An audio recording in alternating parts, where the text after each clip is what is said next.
7 o'clock in St. Louis. You are listening to TMA. The program is presented to you by Brown and Crouppen and airs on 101 ESPN and the TMA YouTube channel. You can live stream it on the TMA STL app and the 101 ESPN app. Those are brought to you by Dobbs Tire and Auto Centers. Tim McKernan, Doug Vaughn, Martin Kilcoyne with you. Little Jackie Papers is on the ones and twos, Doug, with a combination of a Lake Show shirt and an old school Cardinal cap. Hello again, everybody. It's kind of all over the ballpark today. But we'll power through that. You're not going to be good to us? Oh, I won't be much good to you today. Are you kidding me? What happened? Well, the computer died in front of me. I've got no computer today. And I got home late. Oh, out having Cavassier? I went to the Luke Bryan concert. Pony. And got home about 11:30. Boy, it was packed. Absolutely jam-packed, shoulder to shoulder people. And I would guess about 75% of all teenage girls in the St. Louis area were there. Probably not all of them, but almost all of them were there, taking selfies and modeling pictures. And oh, nice. It's quite a scene. If you're a high school guy looking to meet a high school age girl, that would have been a position A in the world last night. Oh, great. Our 15-year-old daughter was there. Thanks, Doug. Now I feel a lot better about it. So was everybody else's 15-year-old daughter. They get tickets, and I say, where are you guys sitting? Oh, I don't know. Well, where's your seat? Well, we just get lawn seats. I said, well, then where are you going to sit? Well, we don't really sit. They just walk around the entire time. It's like a party for those kids. I would not have had Doug on the bingo card being at Luke Bryan on a Thursday night. Mm-hmm. I didn't see it coming. It was fun. He's probably good. with Nick Vaughn. Yeah. Doug goes with Nick Vaughn everywhere. Yeah, Luke Bryan. It's a wonderful thing. Does a good show. A lot of songs that I've heard of, so it's fun. I like the venue a lot. It is kind of fun. A little hard to get out of there. You just tell them I'm Doug Vaughn and I need to get back to Channel 5 Stat. Well, there's a key. You got to park as far to the north of the lot as you possibly can. You park at Rams Park? No. And just walk up? No. You got to leave. You got to miss like the last song or two. Ooh. And you get out ahead of probably 20,000 people. But when you park, you got to park on the far north side of the lot so you can easily get out of there. You park on the south side, you're there for an hour and a half afterwards. Then when you're walking out, you hear the music still going. You kind of enjoying the show. Walking quickly to get out there. We'll talk more Luke Bryan with Joey Vitale.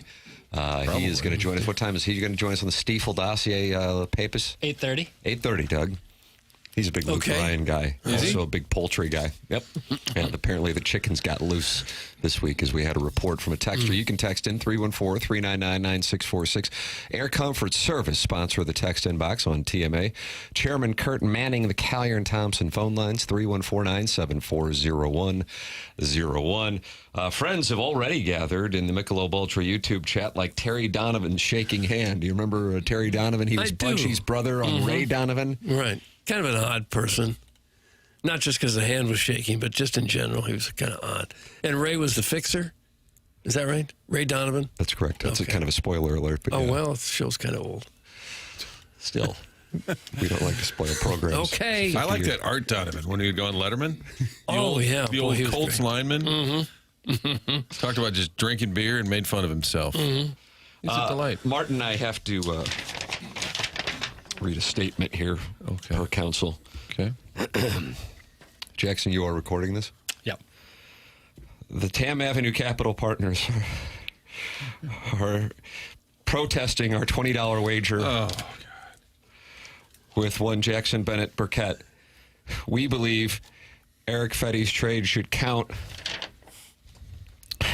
toward the wager. Cowards. We also are in a position where we cannot pay counsel because of multiple cash calls from earlier in the year, in which we are now upside down $426,000. Oh, no. And we will fight this to the death. Will you? Thank you, and God bless you and your support. Well, now, wasn't the bet made after the Fetty trade? We clarified this stuff. Council will be playing that audio in court. Jackson, it's up to you to pursue the litigation. No problem. My team has been made aware.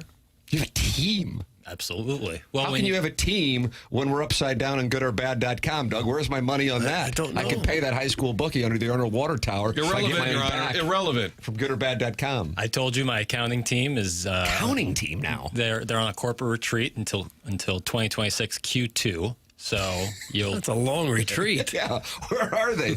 Palm Springs, Palm Beach. They're in Western Europe, just kind of taking a tour. Oh, Portugal's lovely this time. That is Lisbon. Lisbon. What about Ibiza? Yeah. What about the Isle of Man? Well, okay, they're all nice. But they're aware. My legal team is aware. And, yeah, we'll see your ass in court. Oh, gosh, right there at the end, he got down to it. We'll be ready. All right, Tim, I'm going to help you out. Here's the deal. All right, I'm going to give you a check, okay? Now, don't cash it. I got a check for Tim if you just sit on it for a little bit. And then, Jackson, we got some gift cards, I'm told, that are still here. You can please take a gift card or two, see what the balance is. That's right. And you might get yourself $20 out of there. Is that slider place still open over there? Try that out first. The Slider House at the corner of Well, I don't know. Manchester and Somebody went Rockville. through them all. Somebody. Yeah, then there was a bunch of checks missing. I don't know. But, Tim, why don't you and I talk offline, and we'll get this sorted out. Well, that sounds like a solution. Jackson, is that amenable? Would you like some gift cards to the defunct Slider House at the corner of Rock Hill and Manchester to settle, Okay. to settle this? Yeah, that'll do. Oh, nice. Oh, really? Yeah. If I can Another get win for the Tam You've Avenue reached an Capital accord. Partners. if I can get some sliders out of it. Well, yeah. Well, it's out of business. Yeah, but still. Want to buy the signal? So, Tim, this is all in that dog reference bolt. to the fact that you owe my little buddy here two sawbucks? Double sawbuck, I Double believe. sawbucks. Because the Cardinals' bold trade deadline maneuvers fell a little short of what you were hoping. That's correct. I bet with my heart, which is something that the Tam Avenue Capital Partners, that's our first commandment, as a matter of fact. And Is to bet with your heart? is to never bet with your never. heart. But if you do, make sure you communicate directly with your partners so you can get that cash call taken care of. Essentially, at this point now, we're every week where we're meeting the bookie at the Arnold Water Tower. And I think he's going to be a senior this year. So hopefully, Okay. hopefully he gets into school and maybe just forgets about this. But yeah, I'm owing Jackson $20 because my wager with papers was the Cardinals would trade more than 3.5. Over under was 3.5 players from the current major league roster. We felt very confident in Helsley, Maton, and Matz, but I bet with my heart that Chaim Bloom and the new world order of the St. Louis Baseball Cardinals LLC would be bold, capitalizing on the moment, and sending a message to the fan base that which they had seen for the majority of the last decade was in the past. A new era is upon us, and brighter days are ahead. Brother. But alas, same old crap, and fans are frustrated. Hello again, everybody, and welcome to St. Louis Cardinal baseball in the 2020s. Well, the Twins were busy. Nice. Traded if we were in everybody. Minneapolis, Traded like it'd be 11 intriguing. major league. Tonight's game has been canceled due to the lack Do of not have players. a forfeit like St. John the Baptist did in our district. All due respect to Amsinger. He was on that club Was Epiphany would sometimes have a tough time fielding a team. for basketball. They couldn't get 5 out there. This was more baseball. A lot of denim-clad players. Yeah. There is some high-quality baseball being played at the CYC level. You doing a live read? No. I watched a lot of that, though. So the Tam Avenue Capital Partners lose the wager. Nolan Arenado, still here. Sonny Gray, still here. Wilson Contreras, still here. No trade clauses, still here. The Cardinals president of baseball operations, Martin, we were both on that call yesterday at 5:30 Central Time.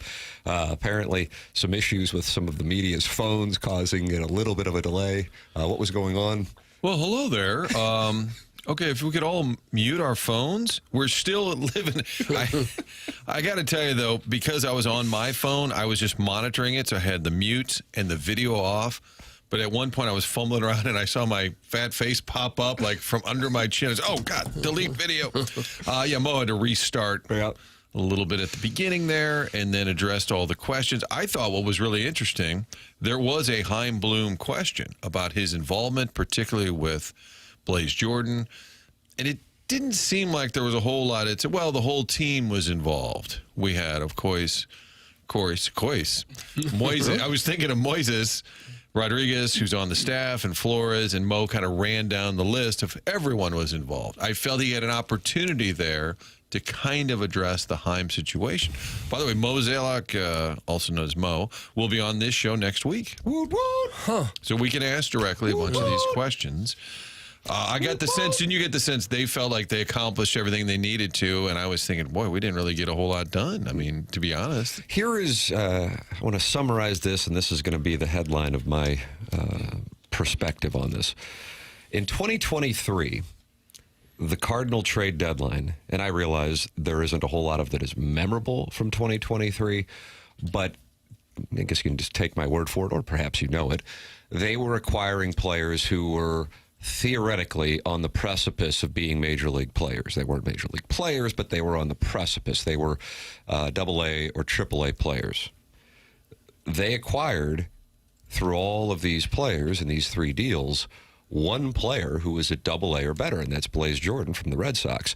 The Red Sox and the Cubs, by the way, the organizations that are getting ripped more than anybody in their fan bases, are more banty this morning than Cardinal fans are for lack of activity. And Red Sox fans are in the shadow still of the Devers deal.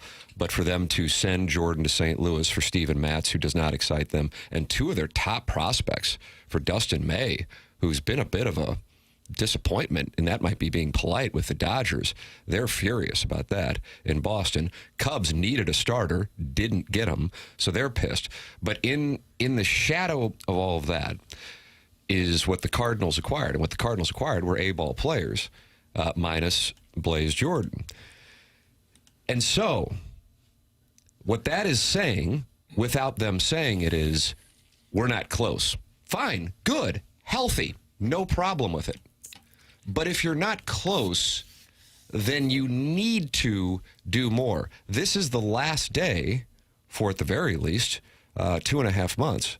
This is the last day where teams can trade. And the word that I heard once again, and it's amazing to me, and this is why I think Cardinal fans get so frustrated. John Mozeliak using the word patience. How many times can he use the word patience? Because it starts to ring hollow.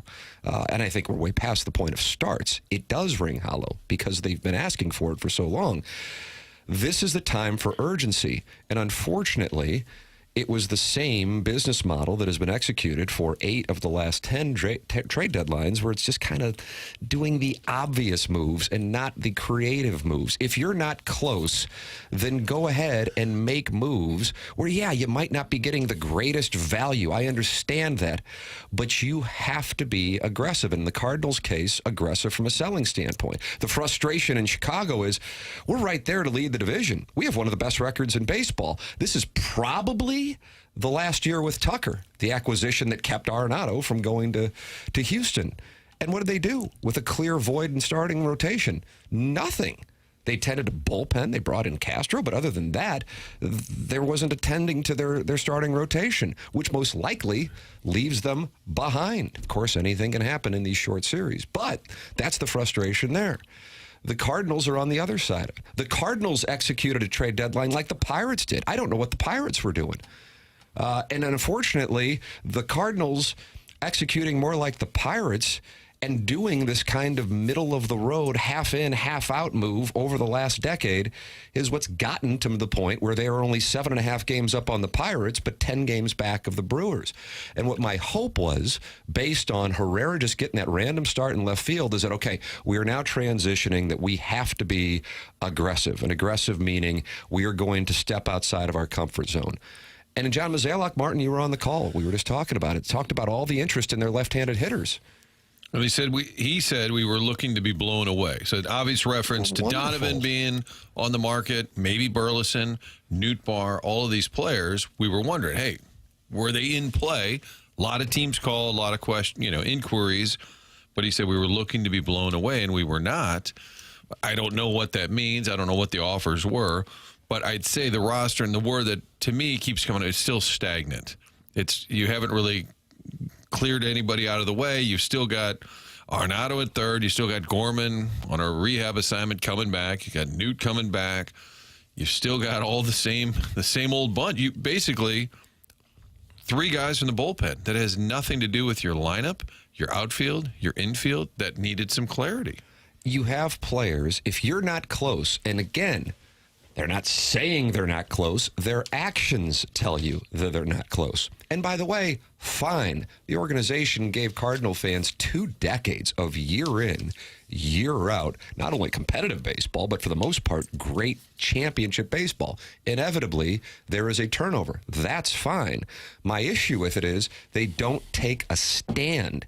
And that is why, and perhaps it's to the Cardinals' disadvantage, having the Blues in the market right down the street, the way that Doug Armstrong and the Blues operate tends to be much more aggressive. And fans feel like their emotional and financial investment is reciprocated. That's not what the Cardinals do. If you are not close, and by acquiring A-ball players, that's what you are telling that you're doing, if you're not close, then you need to go ahead and turn the page on some of the major league players, especially if you want to provide the word that we will now hear the most, opportunity, because you have what they call a logjam. A logjam indicates a surplus. I would call it just guys who play the same positions, because a logjam indicates value. That's not what they have. Clear some of the spots, take some chances, because what you've been doing for the last decade clearly doesn't work. And I don't know why JoJo Romero is still on the roster. He should have been traded. And if you do have people interested in your left-handed hitters, make a move. And yeah, the value might not be there, but you're telling the fan base by acquiring A-ball players that you are not close. And most fans would agree that you're not close. You're saying the two don't jive. That's exactly if right. If the return is players that are a couple years away, then get rid of the guys who are only good for the next couple of years. Correct. That's my point. In 2023, they acquired high minor league players, indicating that they thought that they could get back in the mix in 2024. And they kind of did. They kind of did. I mean, certainly it's all relative, but, you know, they kind of did. This year, it's not happening. And instead, you just get rid of the free agent players, but you're sending the message to the fan base that we're in the rebuild mode. But then you keep guys who are, and I'm not talking about the no trade clause guys. Your fault. You got them. You're stuck with that. I'm talking about the guys, if there was a bunch of left-handed hitters and JoJo Romero, why not move on? For the life of me, I don't get it. And it frustrates me, because my hope was that with the new administration, we would see them turning the page from the last decade of trying to hedge. And instead, we got more hedging. That's the part that really frustrates me. And most of the low minor leaguers they got aren't terribly impressive. Their stats have not been eye-popping by any means. Probably will never see the major leagues. Probably never will. Maybe one or two of them. In fairness on that, and I know we all say it, but I want to reiterate it, we have no, I will say this, I have personally no idea. All I can do is look at the stats just like fans and read guys who do follow minor league players. What we do know is they're A-ball players, minus Blaze Jordan. And so again, what that says is A-ball players aren't guys who are on the precipice of the major leagues. Fine. Their Cardinals are not going to be competitive, at the very least, most likely, until 2027 or 8 or 9. Fine. But then what are you doing by keeping guys around who do fill these spots when you're not going to be in the mix? I just don't get it. And it's more of a Pittsburgh Pirates kind of operation. Mitch Keller has been really good. I realize he's not a household name like Skeens is, but the Pirates, one thing that they have going for them is they really do have a lot of great pitching that comes from picking high in the draft. So start to tend to it by capitalizing on the fact that you have a guy who so many teams were interested in starting pitching, and instead they held serve. And for what reason? And that also includes Santana. That also includes Heaney. And I'm not talking about those guys being stars, but Keller can be a guy who could really play a role in a team making a deep run into the postseason. And I think what you have in these front offices are teams who make decisions strictly by math and going, well, that's not fair value, so we can't do it because we could get lit up if it doesn't work. But I just don't understand the hedging. And that's where the Cardinals have been here for essentially the last part of the 90% of the last decade, and that's what's got them here. You reap what you sow at these deadlines, and the Cardinals haven't done a lot of work at the deadlines being bold.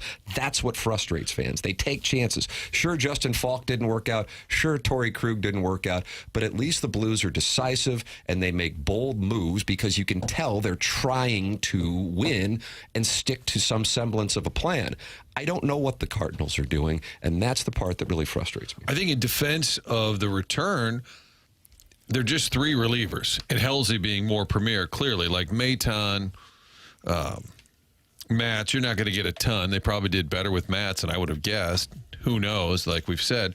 But that's the whole point. You're not going to get a ton in return for 3 relievers, and that's why you need to do more. Who are free agents? Right. And that's an important obvious move. Right. So the return so there. like a Mason Miller return, Right. of course, much greater. So the 3 guys you traded, Helsley being a little different, of course, you're not going to get a ton because of their status, their relievers, their contracts are up.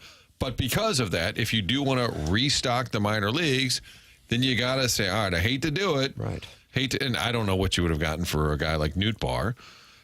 We're probably talking about Donovan or a Burleson or somebody like that, just saying we don't want to do it, but we got to clear up some spots here because it is a cluttered roster, and by not doing that, you also don't get any great return. You get what you get for 3 relievers, but if you trade somebody like Donovan at this moment, who's going to be good for the next couple of years, and somebody would probably want him. It would hurt to trade him, but maybe that would get you a pitcher who's a year away. Maybe that gets you a position, an outfielder. God forbid you'd have an outfielder who could play every day and has some power, who might be a AAA type player right now because you're not ready to win next year. They still have that kind of, if we could just get in mode. That's the part that I just don't get. I just don't get it. It's clearly not worked going back to 2016. I realized they were in the NLCS in 19, and I realized they had a hell of a run in 2022 that I think gets overlooked because the postseason stay was so brief with that goofball best-of-3 series when you win a division. I understand those things, but 16, 17, 18, I don't recognize 2020. 2020-21 required a miracle, and they backed into that after acquiring Lester, LeBlanc, and Happ, God's sakes. And then 2023, 2024, and 2025. You have to be bold, and I just don't get it for the life of me. And it frustrates. Again, it'd be one thing if it was like the first time. My issue is this is what's been going on that led to what we're experiencing here over the last 3 seasons. And that is why I think frustration is at an all-time high for Cardinal fans, at least in my lifetime. It is 7:22 in St. Louis. Time check brought to you by Clarkson Jewelers. Tim McKernan, Doug Vaughn, Martin Kilcoyne with you. Our Cardinal conversation continues here on 101 ESPN, the program. The Morning After, presented by Brown and Crouppen.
going in the World Series.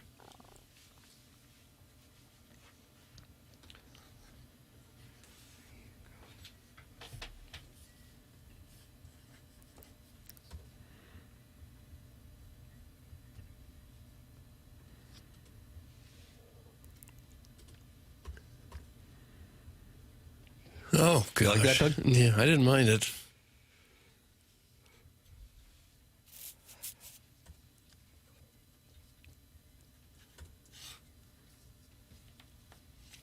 Huh?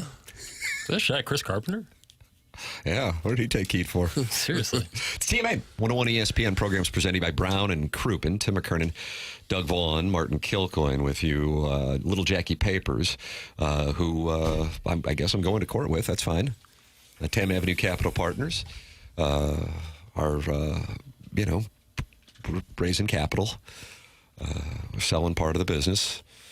Liquidating assets. We have a printer that we think we can get $180 for. That's what it's listed for anyway. And we'll take. Put that on Marketplace? We'll take 45. Okay. I don't know what that negotiation looks like, but I think that kind of sends a message that we're amenable. Yeah. And then ideally we can raise the capital to get this thing into court, and the Eric Fetty trade will be recognized by the Supreme Court. We'll try it. And we're excited about it. I think. You think the Supreme Court will hear that case? I think so. I was thinking more like a Judge Judy situation. Yeah. Jackie Papers on the ones and twos. If you want to call in to the program, Chairman Kurt Manns, the Collier and Thompson phone lines here on TMA. Jackie Papers, what's the best audio you have on the Cardinal trade deadline? I'm asking for your best. I like probably this cut of John Mozeliak. It's tough for me to explain it and also pull it up at the same time. Just being earnest here. All right, here's John Mozeliak talking about what their goals were going into the deadline and if they accomplished them. Yeah, to begin, obviously we went into this deadline trying to move our expiring contracts. Obviously, Helsley, Matz, and Maton, we were able to do that. The goal of these moves were obviously to position the organization for future talent, not necessarily just guys that are knocking on the door for big league opportunities next year. Obviously, when you take players to market, there's a lot of things that go on. There's a lot of eyes of beholder in terms of value. But, overall, we felt like we were able to accomplish our goals. And, hopefully our fan base will see the returns of these deals in a couple of years. John Mozeliak. Okay. Do you like this? To market. No, I don't really like to market.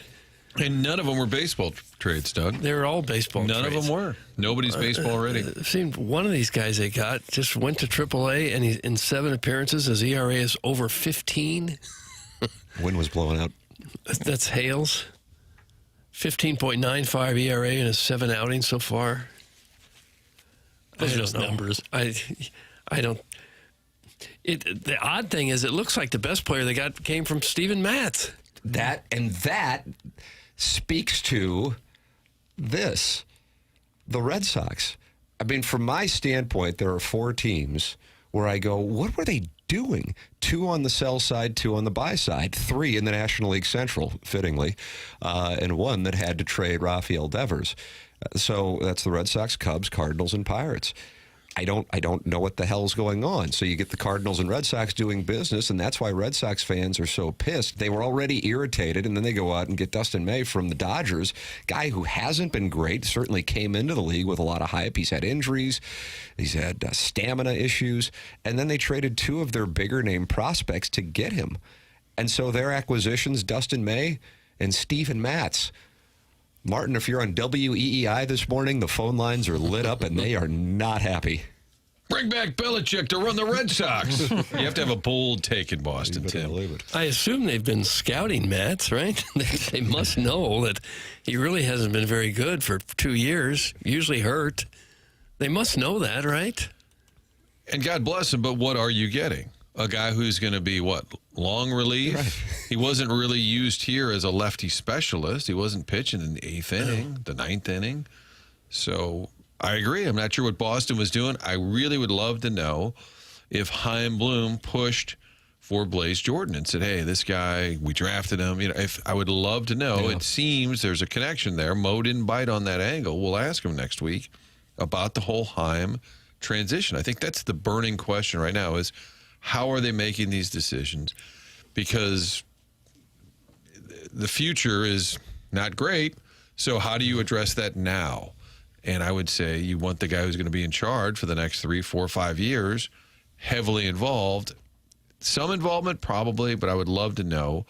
And that seemed like a good opportunity to say, Heim recommended him. That seemed like the perfect chance to mention Heim's role. Well, he knew him very, very well from his time in Boston, but he really didn't go there. Yeah. Did you note that when you were listening? Like, there wasn't any real credit to Heim. Outside of Derek Gould's question at Doug, would you call that the penultimate question? I never used the word, Tim. I thought it was kind of the final question. Then Jeff Jones of the Belleville News-Democrat had another question, but Derek asked him about this being his last trade deadline, and he said, yeah, it was something that when it's over, I started to think about. Other than that question and that answer from John Mozeliak, I don't know if he really would have known that the organization is transitioning from him as the president of baseball operations to Chaim Bloom. You see what I'm saying, Martin? I mean, you were on the call. Like, that wasn't really talked about. It was the staff. Business as usual. It kind of felt like business as usual. And then the actions also were, unfortunately, from my standpoint, business as usual. And what they had done in 2016 and 2017 and 2018, and I realize that there's a healthy percentage of fans who might go, well, I have no idea what the hell they did in 2016, 2017, and 2018. To refresh your memory, essentially nothing. Chasen Shreve came in and was heavily disappointed to be there. I could tell immediately. He'd been traded from the Yankees to the Cardinals. He was on the Tino Martinez, I want to be back in New York plan. That they do the obvious moves. They don't get bold.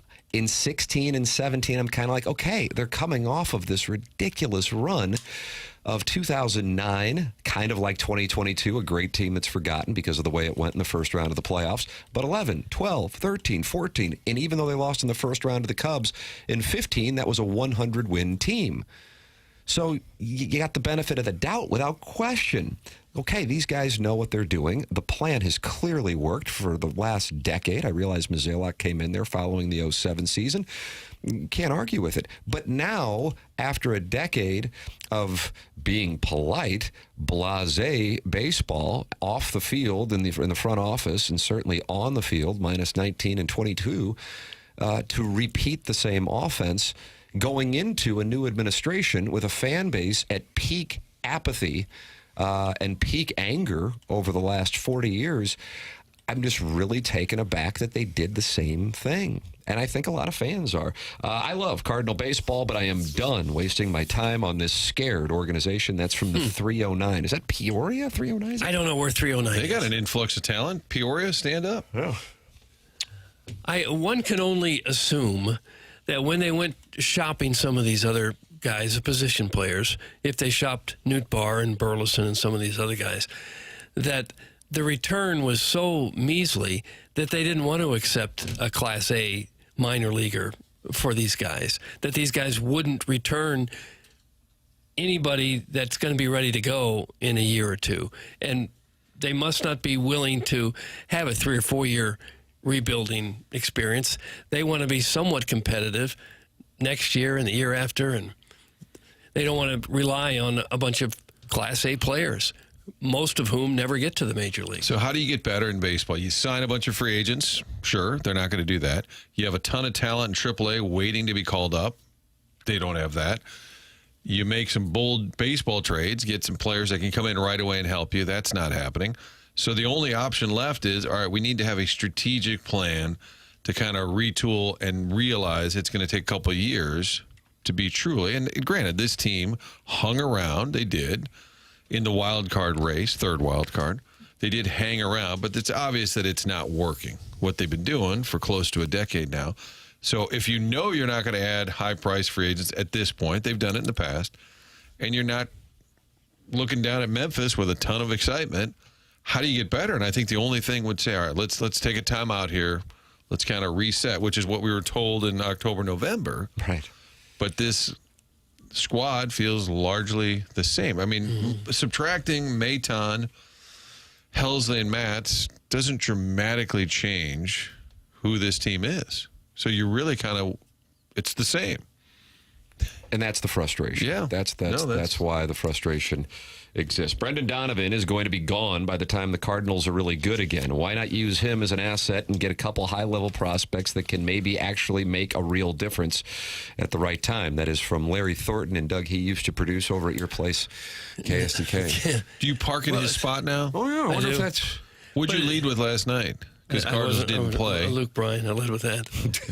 But Frank, had you live over there? it's easy to say get high-level prospects for these guys. It's not so easy to pull it off and to actually get prospects that are going to be any better than Donovan is eventually. Teams tend to overvalue their prospects. Lord knows we've seen the Cardinals do that time after time in recent years. So I'm not sure that's always the best way to go. It's certainly not the safest way to go, to think that you're going to be so smart that you know how good all these 21, 22-year-old players are going to be 2 or 3 years down the road, that now you're going to be a contender because you traded for a bunch of guys who were in Class A at the time. That's a hard thing to pull off. That's a hard way to go. Most guys in the minors never make it to the major leagues, and they were all prospects at some point. I think the safer way, if you're not trading for guys who are either in the major leagues or darn close to it, you don't know what you're getting. And so a team like the Cardinals, they might be better off having Lars Nootbaar than some Class A player that they could have traded for him who's never going to get to the major leagues. And that's probably why they didn't pull the trigger on any of these deals. Because they're just not getting much return. And you could be a little spooked knowing that Garcia, Rosarena, some of the guys that you cut bait on turned out to be decent. Mm-hmm. So fine. You have the cover of it's my last year. Blame it on me. I thought that might be the reason why he was in this mode. We know we've got to unload some players. It's going to be unpopular.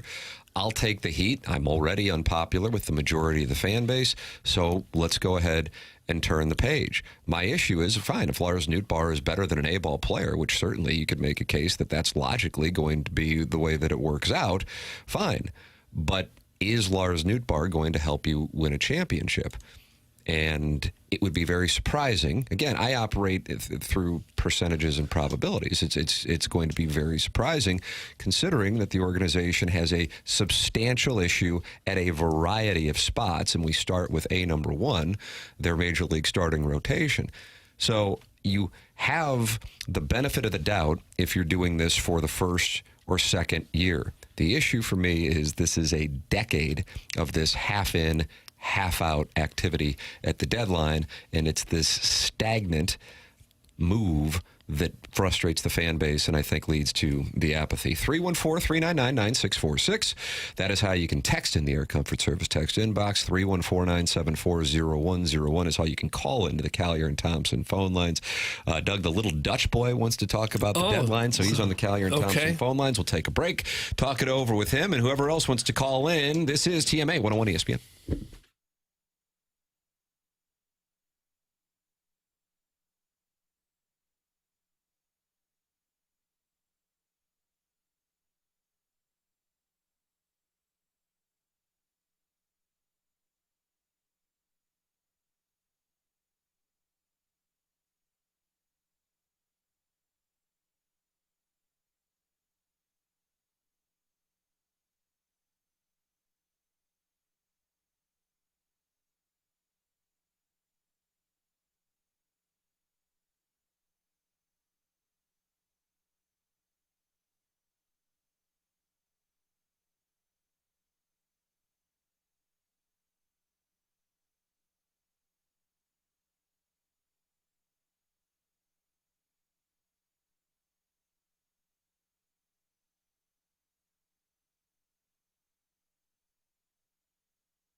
This is Jackson with the Sports Center update, driven by Johnny Londoff Chevrolet and Johnny Londoff Autoplex. Yesterday, right before the deadline ended, the Cardinals traded away Phil Maton in exchange for right-handed pitcher Skylar Hales, left-handed pitcher Mason Molina, and international signing bonus pool space that happened right as the deadline closed yesterday. That was another Sports Center update, driven by Johnny Londoff Chevrolet and Johnny Londoff Autoplex. See them at londoff.com. Chevy, together we drive. Are you kidding me?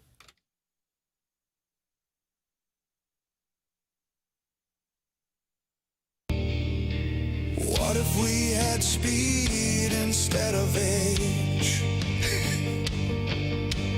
What if we turned this book to a brand new page? Prospects gleaming, a fresh horizon, a team reborn, a reason to rise again.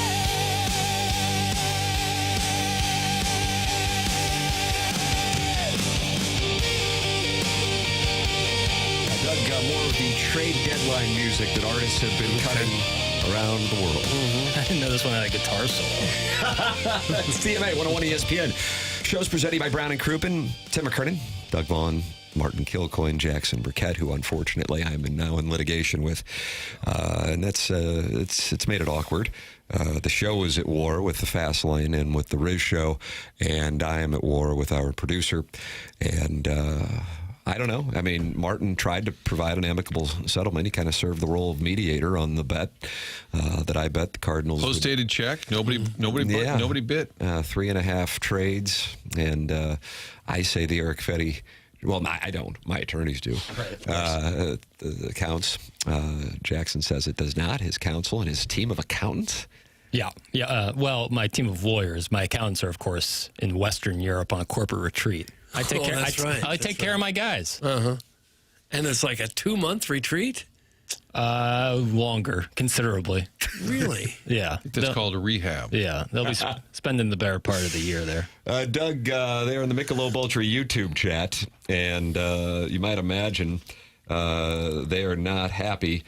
Jeremy Hodge says they should have fired Mo after the 2022 season.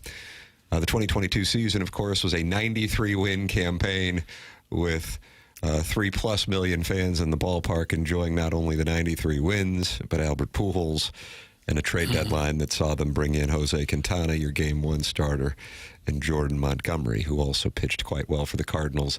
Had John Mozeliak been fired after the 2022 season, I would have thought that would have been a little surprising. That's the year I say Albert won the division. I like to say Albert won the 2022 division, but yeah, I don't think that would have been a time when you'd fire. No. That would have been bold. Here, how about this from the 314?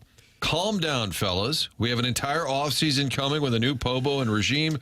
You have no idea what's going to happen. Somebody with a little optimism. I'm surprised that exists. Oh, I'm not. We're in St. Louis. And hey, that's a beautiful thing. That's a wonderful thing. Well, barring something unforeseen happening, they're still going to have the Arenado contract, the Contreras contract, and Sonny Gray contract that are going to eat up a huge chunk of their payroll and probably prevent them from going out and signing another free agent of that ilk who used to be a really good player. Well, I mean, if that's what they say, even though those are large contracts, it's their fault they have with the no trade clauses, they're still, relatively speaking, it's not unpreventable because that's not allocated to anybody else. To their credit, they're not on the hook for long-term deals. I mean, hey, they got some guys that they're going to be around, but none of these guys are beyond 2 more years after this season. So that is something that I think has been telegraphed as well. If you look back at the previous offseason, I'm not talking about the one leading into 25, but the one leading into 24, who did they bring in? If you recall, refreshing a memory, obviously Gray, that was a 3-year deal, so he's up after next year. Lance Lynn and Kyle Gibson, and they had the options for 2025, and they declined both of them, and then they retired. So they have positioned themselves to be in a fluid spot, not coincidentally, as the collective bargaining agreement approaches and as they knew they had the television deal coming up. So from a business standpoint, I understand it. I think the thing that this is kind of like when some Blues fans were blaming FanDuel for the John Kelly move. And I'm thinking to myself, my God, like, I guess maybe it's because we're in the industry that we are confident that that is not what goes on or what went on. But hey, if people want to believe it and it helps them continue to be Blues fans, then great. Doesn't affect my life in any capacity. I think you're wrong. In this case, if you think that the Cardinals are going to be aggressive and go get some free agents this offseason, free agents who would be greater than Michael Hillman and Phil Maton, I would politely disagree with you, but I hope I'm wrong. However, I'm incredibly confident that I'm right. That's not what's going to happen. That's not where the organization is. And so you will have much of the same coming up in 2027, and all that means, or 2026, and all that means is they're telegraphed by the collective bargaining agreement coming up that they are going to stand pat, which is why it frustrates me that they didn't turn their attention more toward the future when it's my belief that they aren't going to be doing much for the next season. But I could be wrong. Yeah, and that's where, with all due respect to the 314, I don't see any reason to be optimistic because it's the perfect storm. You have the work stoppage a year away.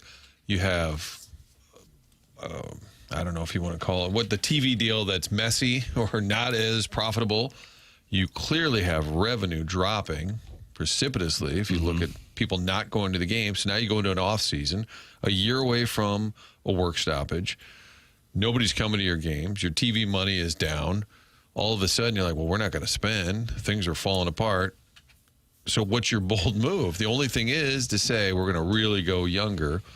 Weatherholt probably by next year is, in theory, a major leaguer.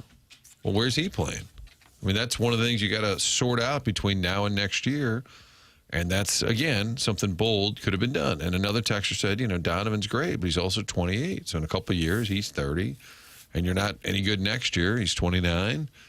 Maybe that's the return where you say, all right, we got a pitcher who's going to be in the rotation in the next year or two.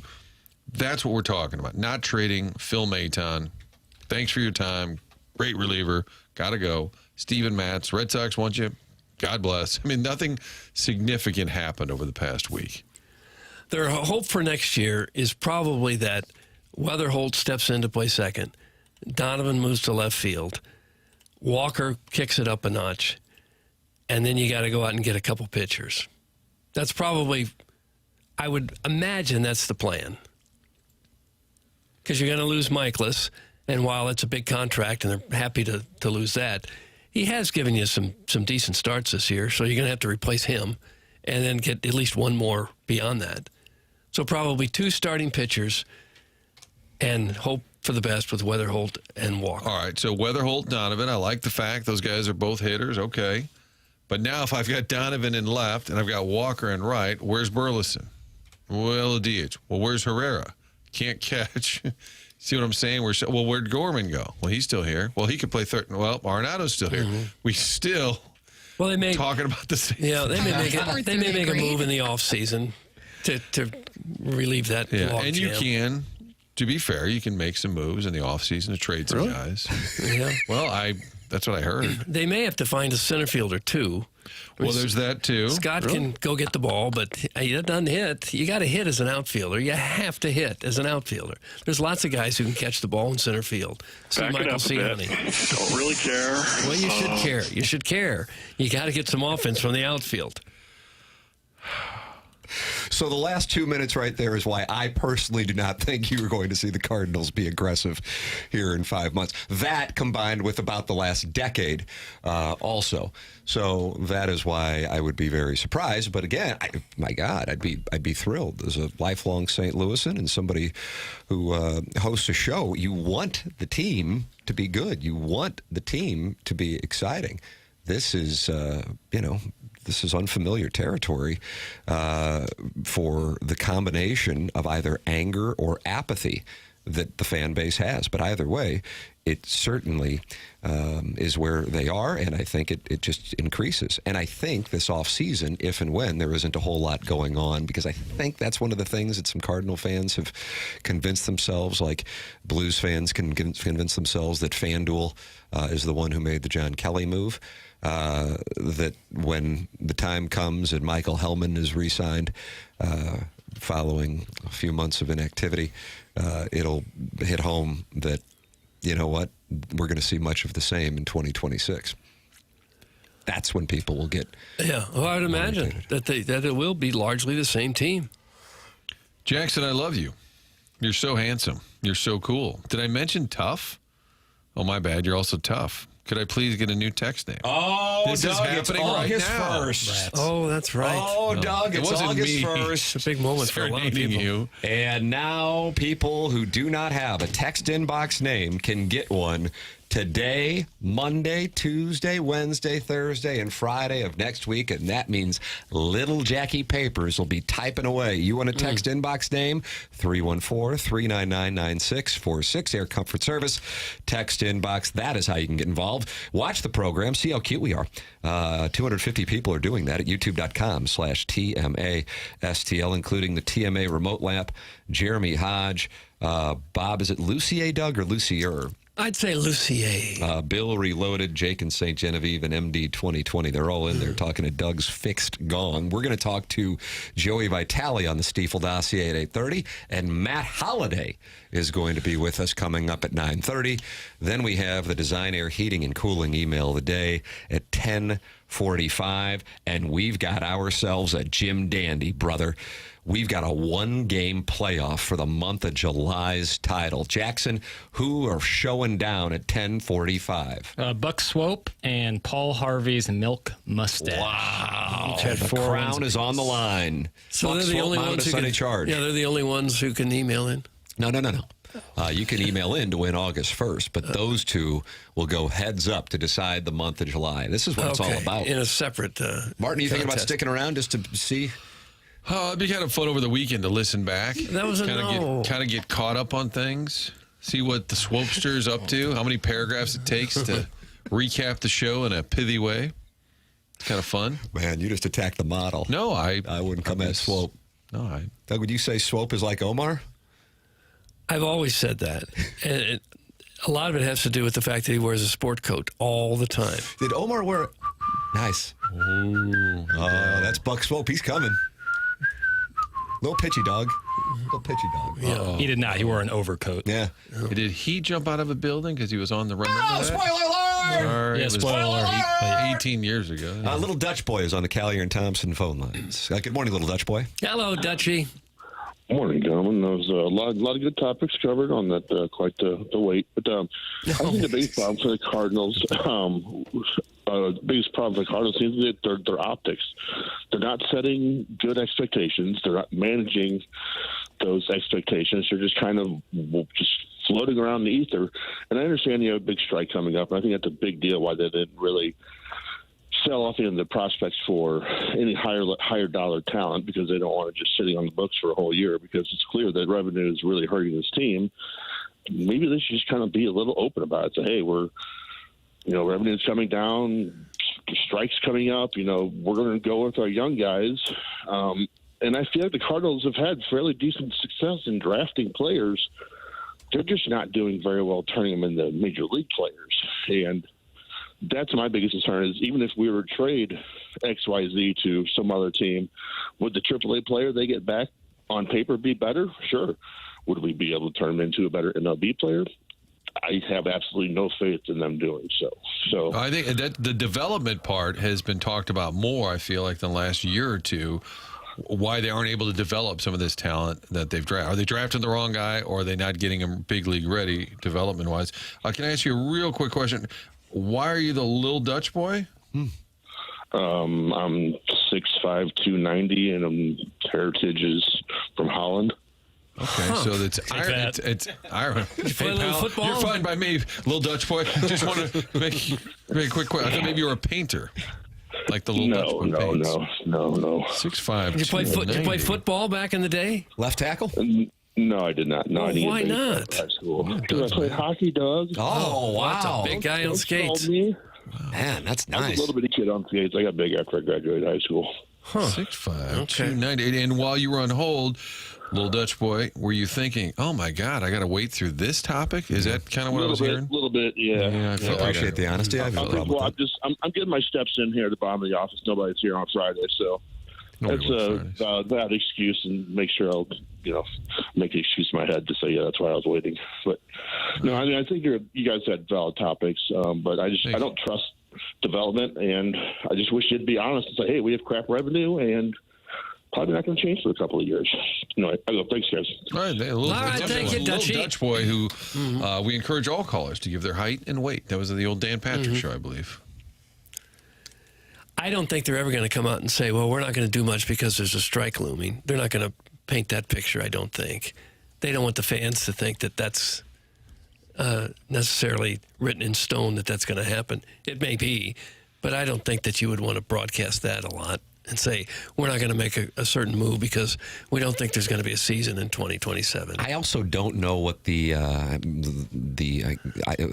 looking for a word in between legality and appropriateness, whatever that would be, to say it. You can't be running around saying that as an organization. Again, whether it be a violation of the CBA or just from a guideline standpoint. Like you're saying, if there's a restriction within the league. Ethical might be the right word. Yeah. Okay. But yeah, that's a real thing. I think John Mozeliak maybe will be freed up when he joins us. What day is he joining us, Martin? He just said next week. Next week. Sounds like every day. Yeah, he should have some time on his hands. But one of the things that my work here is done.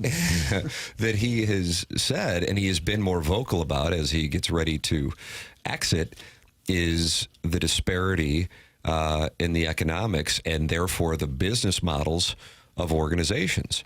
So that part is relevant to what is about to take place. I imagine a number of you believe as well, following the 2020-2026 season, hence the Bryce Harper get the F out of our clubhouse to Rob Manfred earlier this week. And that is a significant work stoppage. And that leads me to what Ken Rosenthal said on his podcast. We'll have audio of that for you coming up here as we start the Fisher Window and Door Store 8 o'clock hour. I really disagree with him on where he's coming from. And I'm be curious what you guys think and what the audience thinks as well. We'll play that audio, and this is in response to the trade deadline. That's coming up on the other side of the break. Joey Vitale at 8:30, brought to you by Schaefer Door Company. Always look forward to that conversation. And Matt the Bat is a regular on the program now. He is going to join us at 9:30. That is your Stiefel dossier, in addition to the Design, Air, Heating, and Cooling email of the day, the morning after at InsideSTL.com. This is TMA, presented by Brown and Crouppen on 101 ESPN.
Coolio, 95, Doug? I don't know the years, Tim.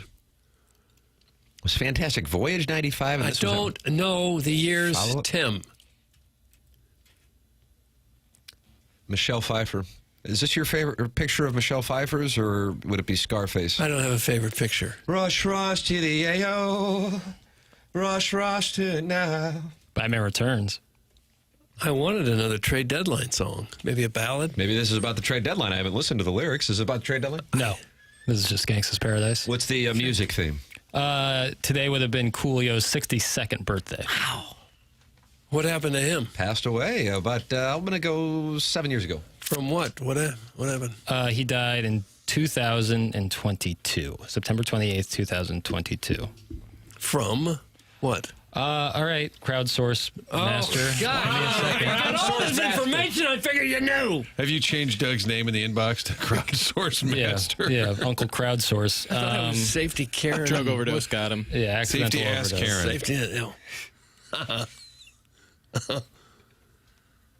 Well, you said it was a big thing. Oh, he died. I said, oh, what happened to him? And then suddenly I'm Safety ass Karen again.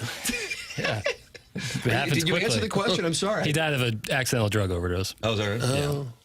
Yeah. It's TMA 101 ESPN. The program is presented to you by Brown and Crouppen. Our 8 o'clock hour is presented to you by Fisher Window and Door Store. My name is Tim McKernan. On my right is Doug Vaughn, and on his right is Martin Kilcoyne. Looks like you guys are going ball striking. Are you guys going ball striking? I am not. No. Those are ball striking shirts. That's what I would tell you. Well, and I brought in a big old Always dressed in layers. fleece cover, but it's actually a tick warm in here today. I hate to complain. Would you like me to turn it down? No, leave it be. Uncle Crowdsourcing. Safety ass Karen. Let's see. Joey Vitale's at 8:30 on the program, and Matt Holliday is at 9:30 on the program. The Design, Air, Heating, and Cooling email of the day is at 10:45. The morning after at InsideSTL.com. Brand new month. Everybody starts at zeros, minus our July playoff between Paul Harvey, Milk Mustache, and the legendary Buck Swope. But this is your chance to compete. I don't know. Maybe I'll incentivize people. I don't know. Should I do it? Fine, I'll do it. I'll Venmo the winner $50. Not until my client has paid his double Starbucks, please. I'll just settle and send him the $20. But this is BS. This is BS. Listen, we'll invest that money back into the community. This is a good thing. What, by Why don't we giving go over- away airtime that hasn't been purchased? Yeah, I'll do. Giving back to the community charity, does. That's Yeah. nice. Charity and stuff. All right, $50 in cash if you have a Venmo for our Design, Air, Heating, and Cooling email today, the morning after. That's And the it prize today? Yeah, I'll just do it. I want to get new people involved. Brand new month. It also leads to some emails that are, I don't know what the right term would be. Not on the brand, so to speak. Which is always the best. Yeah, that's kind of my favorite, and August 1st is the day to do it. The morning after at InsideSTL.com. That is how you can email in for the Design, Air, Heating, and Cooling email of the day. Design Air is online at designairservice.com. Doug, we have glorious temperatures in the St. Louis area this weekend and an incredible forecast. 81 is a high today, sunny. 78 is a high tomorrow, sunny. And 80 is a high on Sunday, sunny. Sundress season is here, and it is going to be glorious. I am telling you. Are you going to wear a strapless gown? Wouldn't you like to know? Maybe I'll just wear a strap. Oh, Well, you asked the gosh. question. You asked the question. It and was then I about give an answer. dresses. You said sundress season. I'm saying my answer wasn't. You're the one reacting like that, safety ass Karen. I'm over her. I'm a proud father. I've been married now for 14 years and a father, and I'm a meat and potatoes guy who is relatable to the audience. Tim, you want an awkward sundress-related story? Go to designairservice.com. I'm sorry. Designerservice.com. That's Seth Goldcamp. He's the greatest. I'm a client. Do you have to clip, Jackson, if you're clipping that for the client, just delete me from the records there? I think, we were I mid-read. think it's great. So I was going to the Missouri Athletic Club, getting a little workout in yesterday, Doc. Oh, nice. And my wife was there, and she was going to, they have the cold plunge now in both men and women's locker You do room. cold plunging? Well, I'm struggling with it. It's Dude, we get it. You work out, okay. guy. Jeff Abram. Jeff Abram, friend of the show. But my wife said, she was already there. She said, will you bring up my swimsuit? So now I throw it in my bag, and I'm walking through the weight room, and it falls out of my bag. Yes. And I look down, and there's people working out, and there I am picking up a woman's bathing suit and putting it back into my bag. Oh. And I think more than a few people were concerned or curious. It probably makes you feel pretty, though. Yeah, what is that all about? And it reminded me, Frank told a story. He was staying at like the Lumiere downtown one weekend or whatever. And Monique said, oh, you got to bring my dress. And he said he had to carry it on a hanger. And he said he gets on the elevator and a few people came in. He goes, they kind of looked him up and down. They said, hey, Frank. And he's holding a dress while going up to a hotel room. Similar feeling yesterday. Not that I'm judging. Like, No. if you want to wear... This show does not kink shame. Well, I do. So if you want to wear a women's bathing suit, that's your call. But that's not for the three people that may have been listening and also saw me. And they saw you with it yesterday. It fell out of my bag, and so I had to awkwardly... And leave you quivering. How about that? Isn't the cold plunge just torturous? Yeah, I have found it's almost undoable. I couldn't do it. I question often, Doug, that I'm not really much of a man. And then when that cold plunge and you see like a 16-year-old kid hops in, they're like, yep, no big deal. Nothing. I'm like, oh, I could do that. So what is the method on the cold plunge? You dive in, or you don't dive in. You sit in, and you're in there for how long? Well, they say to start like 30, 40 seconds, but they want you to get up to like 2 to 3 minutes for the actual benefits. But I made the mistake the first time I put like my feet in. I went, oh, dear God. Do you just go right in? You don't do it like trying to ease into it? I think the whole idea with the name plunge, you're supposed to just go in. Yeah, it certainly I think sounds that's the deal. And it's supposed to Frank? supposed to reduce inflammation. Is that the whole Yeah, idea? apparently it's really good for you. Inflammation gives honestly, your mental health, it gets a jolt too, supposedly. What if you have a heart attack just because it's so cold and you can't breathe? Well, don't do that. Because that's almost happened to me, just jumping into a cold swimming pool. Yeah. Ever do that? Jump in and you can hardly breathe. It's Yeah. so cold. But it's good for you, apparently. You have to learn to control your breathing, Doug. Oh, is that right? Yeah. Are you going 4-4-4, 4-7-4? What is our, Doug, we inhale. Now we're holding. Hold, and exhale. Okay. Repeat. Now we're slowing the heart rate. Now we're comfortable over that 4-foot putt. Little downhill, left to right. I need you to hit the ball with confidence, though. And now it's going to trundle in on the 7 o'clock marker of that golf hole. Beautiful putt. Okay. Nice breathing. God, I thought you were doing a Lamaze class. It also sounded like a Joey Vitale live read. Jackson still gets upset about it. The Joey Vitale live read that's coming up. Fault. You're just perplexed. You're perplexed. How did that even happen? I was scoring. Jackson literally said, okay, stand by. 3, 2, 1. And he was like, Yeah. and people were saying, what is he advertising? It was tough, but we get through it. I feel like it's mushrooms. We'll find out. Joey Vitale's with us at 8:30. Matt Holliday at 9:30. Design, Air, Heating, and Cooling email today is 10:45. I deep teased this. Ken Rosenthal on his podcast. Doug, is it Fair Territory or is it Foul Territory? I don't know. Is it called Fair Territory under the Foul Territory Network? Yes, it's quite confusing. Here is Ken Rosenthal in the trade deadline activity of clubs.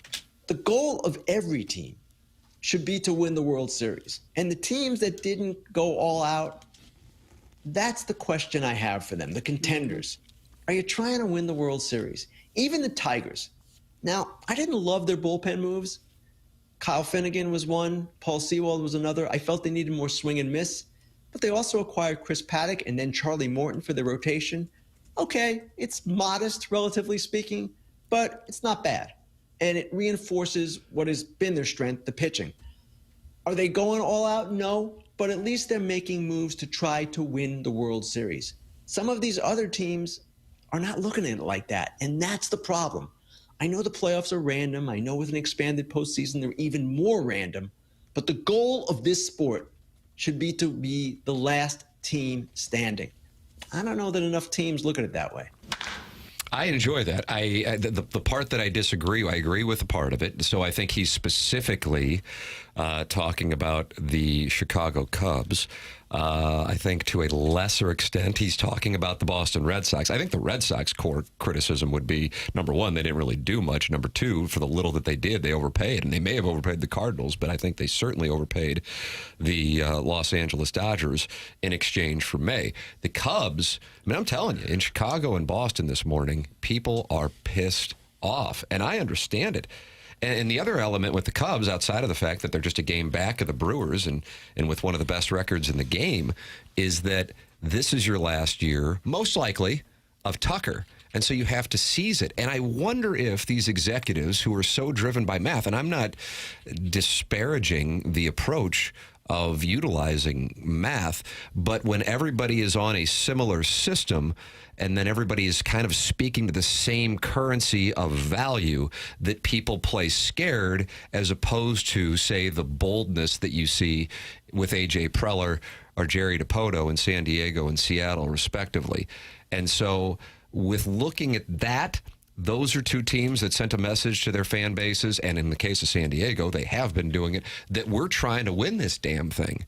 And yeah, we might wind up in 5 years going, oh my God, look who we traded for that. But you know what? The only way to win is to be bold. And that is what's lacking either when you're talking about the Chicago Cubs or Boston Red Sox, or here and with the Pittsburgh Pirates from the seller perspective, is boldness. And yeah, you might wind up losing. It's part of the deal. But you've got to take risk. And there just really isn't a lot of it. And I think a part of that is because everybody's operating on the same mathematical formulas that cater to the value, and then they play scared. You saw two teams yesterday in particular, one in the American League, one in the National League, be bold. Personally, I like that. Doug, Too Fat to Kayak is on the Callier and Thompson phone lines. Chairman Kurt just held up the peace sign, which means line 2 for Too Fat to Kayak. Good morning, Too Fat to Kayak. You're on with Doug Vaughn. Hello, Fatty Fat.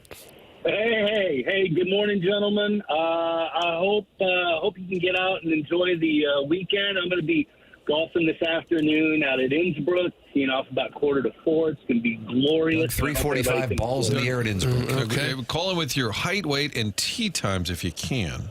There you go. Exactly. Hey, Doug. Yeah. Big shout out to you for giving some love to Larry, the Silver Fox from Design Air. He's my guy. Oh, really?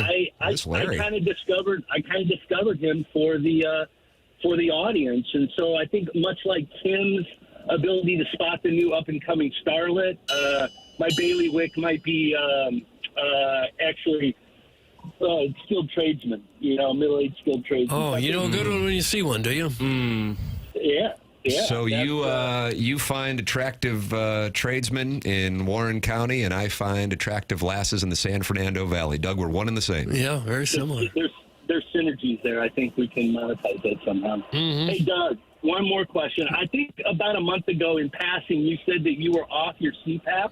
Yes. How did you just take yourself off CPAP, or did you go back in, get another review, and the doctor said, hey, Doug, you don't need the CPAP anymore? Yeah, the latter. I went back in. They gave me another overnight sleep test, and they go, boy, your numbers are way down. Nice. You don't even need this thing anymore. I wouldn't just do it on your own. No, I'm not going to do it on my own, but I'm taking your lead. That's what got me on it. Now I need to, see if probably a little too early to wean myself yet, but we'll see what happens. And the only other thing I want to talk about was City and their young players. And this is quick, but they have a lot of really good young players that play down on the reserve team. They brought them up for that butt-ass exhibition game against Aston Villa. Excuse me, that was an international friendly. Thank you, Martin. He called it a butt-ass game. Friendly. Well, it was a butt-ass game. And it was on the 2 Fox, and thank you, Mark Tan, if you were involved in programming, for showing that. Really? I was not going to buy a ticket for that game. No way. Hell. Anyway. You know how that, Tim, you know how that ended up on the 2 Fox? How'd that happen? Matt Poling. Really? Yeah. I'm a Poling lemon. Reached out to the 2 Fox and started the conversation. Said, let's get this game on the TV so people like Too Fat to Kayak can see it. God bless. Smart move by Poling. They brought up a bunch, in the second half, they brought up a bunch of their young players, and these guys played toe-to-toe with some of the best in England, or the second string of the best in England. That's really impressive. there's talent there. City just needs to absolutely wipe the slate clean for the rest of this year. Get these guys up as much as they can. I know there's limits in the contracts for the young guys about how much they can play. They got to go all of them through and see what they've that's got. enough. That's enough. Whatever, dude. I appreciate. Too fat to kayak. He just gave the Two Fox a compliment, and I still took it. Put the bullet in his head. And I was minus 800 to be the one to do it. I just think. Thank you. Elliot Davis has said, "I'm sorry, Mayor. Let me take this call real quick." Because he broke down soccer? You didn't like that? Well, I was getting a little lengthy. I'm sorry because Joey Vitale has some heavy breathing to do. Yes, that's right. That's something to look forward to, Doug. Okay. Hey, dumbass, great call. Take that kayak into piranha-infested waters and try to stand up. That comes from Jackson's favorite texter of all time, Don Hoffman. Oh, the Don. Yep. Where do you think the nearest area you'd find the piranha would be? River de Pear, I guess? South America? There's Will they always eat you? Can a piranha not swim past a human without taking a bite out of I think him? they can nibble on you or suckle. South America. Jackson, have you seen? Well, in the movie, they end up in the States. Somebody brings them up. Have you seen the movie Piranha? No. Watch this. Good or bad? Scary. It is. Scary. I think You're just swimming along, and then there's a bunch of fish suckling on you. And they can't help but eat you? Well, they think they travel in massive packs. Yeah. Therefore, they got you right by the short and curly. But are they always they're hungry? shrub eaters? I think that's the least of your concerns. I think they might leave nothing but your shrubs. Oh. Well, that's tough. If the Tough way for your family to find you. Not sure they would find It's like an SNL skit where they'd be at the morgue and they just pull back the sheet and say, "Can you identify? Is this your husband?" And it's just That's where producer Joe's landing strip would pay off. yes, absolutely, because that's a signature, right? Because most able people to just have identify 'em? general shrubs. Yeah, General Shrubs. Yeah. That's a When good he was text in name. World War II. yeah, like off the rack, like nothing to look at there. Before we invaded Normandy, we met with General Shrubs. I feel bad now. Too Fat to Kayak was complimenting the Two Fox. two-foxing you. I know, but then I just felt like the analysis was getting a little too lengthy, and I'm like, we had to move. I'm sorry, it was for the benefit of the audience. Doug, this is from the Mullet Man from Fenton Bar and Grill. Tim, thanks for the photo yesterday. Now I just need to meet Doug, and my St. Louis celebrity checklist is complete. That's the Mullet Man from Fenton Bar and Grill. I was playing golf at Family Golf with my son yesterday. Unfortunate texts began to come in from the TMA group chat. Martin threw me off my game, candidly, reminding me that I owed Jackson $20. And from there, I went to Fenton Bar and Grill. God, I love those trashed wings and the golden sauce. Chairman Kurt, you're nodding. You're on board. I think that those are my George Washington. Ooh, I am a fan. I went out get there some and of I those saw today. Oh, Martin, it's and then they got the seasoned fries. I mean, right after I work out. Of course. Glorious. Saw Chuck out there at Fenton Bar and Grill, and I was walking out, and there were some TMA listeners. And I guess it was the Mullet Man from Fenton Bar and Grill who was celebrating his birthday with the whole family there. And How was the mullet? Listener. It was. Now that I think about it, he had a lovely mullet. Did he really? He did. He Good did. for him. Did. Happy birthday. And I was there with my 7-year-old, sitting there just talking it over with Chuck. And a young lady comes up to me and says, "Excuse me, are you Tim from TMA?" And I'm like, oh, of course I am, sister. Because this is how it is. I know you people, and I say that. I know. This is how it is when I go out in public. Right. If you can even do it That's anymore. the thing. And usually I do have security with me, but since I had my son with me, I thought the ladies would leave me alone. Yeah. As a 5'4" bald guy with a concave skull. And here we are again. And of course she goes, "I don't really know what you do, but my husband's a fan of your show." And then the other lady was like, "Yeah, my husband makes me listen to the show." I'm like, sorry. This was, and so my son got to hear the big endorsement. Reluctant ladies sent out on a mission. It's like secondhand smoking, You're not doing anything. But it's bad for you. No doubt. How are the sports? Great. Yeah.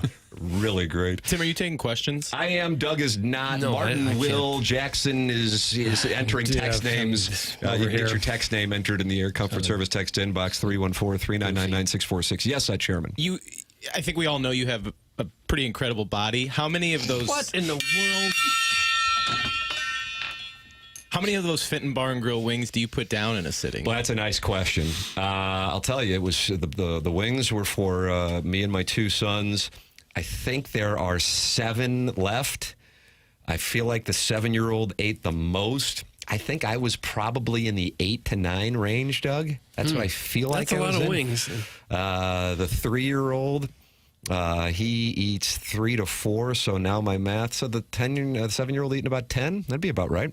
Yeah. Okay. What do you think about that, Chairman? Is that the right ratio? Should I be eating more? Should I be eating less? I mean, look at you. You're doing something right. Amen. Here we go. That's a true strike right there. Yeah, Doug's smash factor. His wrist is bowed as he has that shaft lean when he strikes the gong. Tip of the cap to you. I've been working out too. I don't bring a woman's bathing suit. Mark, you just took a hit. I was listening to the drop. I've lost hearing in my left ear, so You make me feel like a natural woman. That's what I sing when I wear woman's bathing suit. Sundresses. Wifey and I just got back from Girona. Anybody ever heard of that? No. My Sharona. My Sharona, the knack, Girona, G-I-R-O-N-A. It's a city in Spain. Look at this guy. Haven't listened in a few weeks. What the flying hell are y'all talking about? Shrub-eating piranhas? I guess I don't know why. I'd expect anything less. That's from Shrimply Pibbles, who enjoys sending in pictures of his wife to the text inbox. Is it really her, though?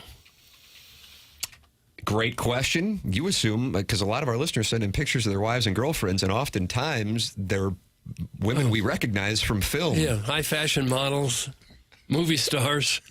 This is what happens when the Cardinals can't hit. I knew Tim was at Fenton Bar and Grill. There was a buzz, and a lot of the customers use our parking lot, and our lot was overfilled with fans to see Tim McKernan. What a day for the city of Fenton. That's from Dada, whose name is on the Stanley Cup. Doug, that's Daddy Padre, still with the organization. I like the idea of... He was down there. It was a big day for Fenton because Tim was in town. He's the Pope. Fresh off of my round at Family Golf, I had Wingy, and I met the Mullet Man on his birthday. Happy birthday to the Mullet Man. All right, Joey Vitale is going to take us on an odyssey, kind of like Gene Wilder did when they entered that tunnel with Augustus Gloop. Was that Augustus Gloop? No, he had been. No, he was gone already. He was gone. Mike TV. Yeah, Mike TV. Everyone was there. Veruca but Gloop. Salt. Gloop was the only one because he was a little tubby, and now we're gonna fat shame. Isn't that fun to do? That was the whole point. His name is Augustus Gloop. Too do you think fat that's to jump in the chocolate river? And do you think anyone who's sub 200's named Augustus Gloop? Oh gosh! But he went right in that chocolate river. Yeah, he was stuck for a bit. Hey, Shrimply Pibbles, nice humble brag. That's from Starfish Street. Now he's mad at Shrimply Pibbles for. I want to be CPAP buddies with Doug. That's from Martin Sweatervest. You can have my old one. I'll autograph Are you it getting for better you. sleep now without it? Same. I slept fine with it. Sleep fine without it. I just soon not have it. How was your REM sleep last night, bro? I don't measure it. I fall asleep almost immediately, and then I wake up, come to work. I had 4 hours and 1 minute of restorative sleep with 2 hours and 2 minutes of REM sleep last night. Oh, did you really? Yeah. I probably didn't get that much because I got home late. We'll see what Joey Vitale dreamt about last night. I have a feeling we'll cover it. He is going to join us on the other side of the break, brought to you by Schaefer Door Company. The program is called TMA, and it's presented to you by Brown & Crouppen on 101 ESPN and the TMA STL YouTube channel.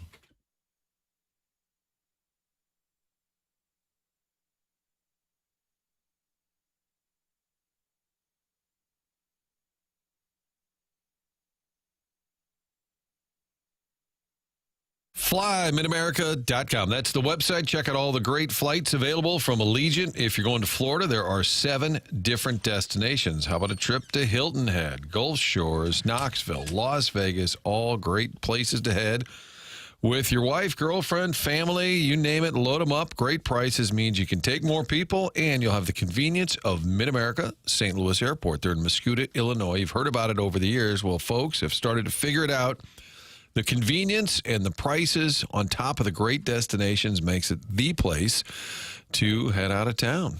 The place to do it is Mid-America St. Louis Airport. Again, convenience. We're talking about parking on that giant lot right in front of the terminal, less than $10 a day. Get inside, get to the gate. The average time is 15 minutes from your car to your gate. That's unheard of in travel these days. Find out more, FlyMidAmerica.com. They're starting to expand over there. Word is spreading. You want to go somewhere fun, somewhere warm, talking about Hilton Head or Fort Myers, Fort Lauderdale. Get online and book that flight at FlyMidAmerica.com.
Hey, folks, Joe Vitale here. I'm here to talk to you about my good friends at Schaefer Door Company. Jason, he's the man, and he is going to be your guy if you ever run into a jam with your garage door. Been there, done that. It's something you don't think about very often, but when it doesn't work, you're in a bind. Those garage doors, trust me, they're heavy. Good news for you is you have a good friend, also a huge fan of TMA, with Jason and the entire company at Schaefer Door. You can go to their website, SchaeferDoor.com. That's Schaefer, SCHAER door.com. But the best way to get a hold of them is call or text.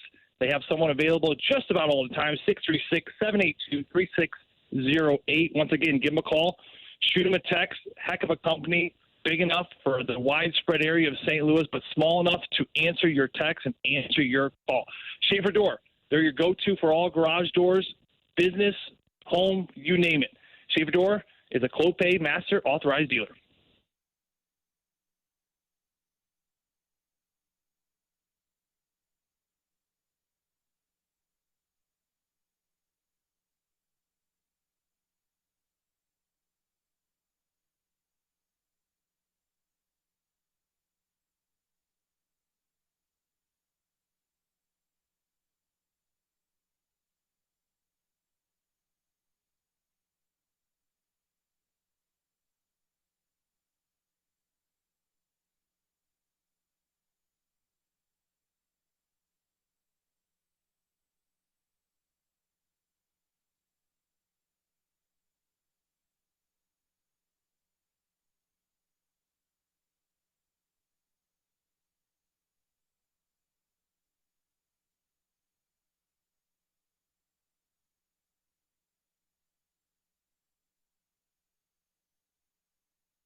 This is the Terry T beat, is it not? I don't know. Watch this. Bill Chandler, St. Gabriel's music teacher in 1980s. Terry T.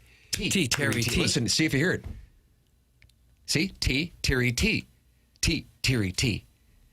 Think about that. I don't hear it. I bet that's what Sidney Crosby loved when Joey was playing it for him. What's his name? Mr. Chandler? Yeah, Mr. Chandler, Mr. Bill Chandler. Still alive? Doug? I don't know, man. Yes. I don't hang out at Tim's grade school. It's getting second question problem. Ladies and gentlemen, it is our pleasure to welcome to the Morning After on 101 ESPN and the TMA STL YouTube channel, presented to you by Schaefer Door Company, the great Joey Vitale. Morning, Joey. Tim, good morning. I am through my most nerve-wracking part of my week. It is always when I do the Schaefer Door Company read with Jackson Burkett. I feel like I'm landing a lunar module on the moon every time with the 15-second countdown. Wait for the commercial, then you're hear nothing. Wait for the 4 beeps. Left is right, right is left, but I got it in. I'm excited. I can head into the weekend stress-free. Nice. Look at that, Doug. He did it. He's all grown up and he's all grown up. Sure. Jackson will put a lot of pressure on you. Yeah, he will. Boy, he will. He absolutely will. I feel the anxiety in his voice. He's relatively a pretty calm guy. It's like, Joe, you there? I'm like, I'm here. Okay, here's the deal today. We're going to do something a little different. And I'm like, oh, boy, here we go again. So, anyway, hopefully we knocked it out for J-Bone. J-Bone. He's a little scarred by the heavy breathing incident, and it seems to have thrown him for a loop. But today he did a fist bump when you nailed it. Yes. I'm always proud of you when you knock it out of the park, Joe. And you always do. It isn't quite like landing a module on the moon, although that must be pretty exciting. There's actually a really cool picture. You guys ever seen this picture? You ever see this thing? It's a photo.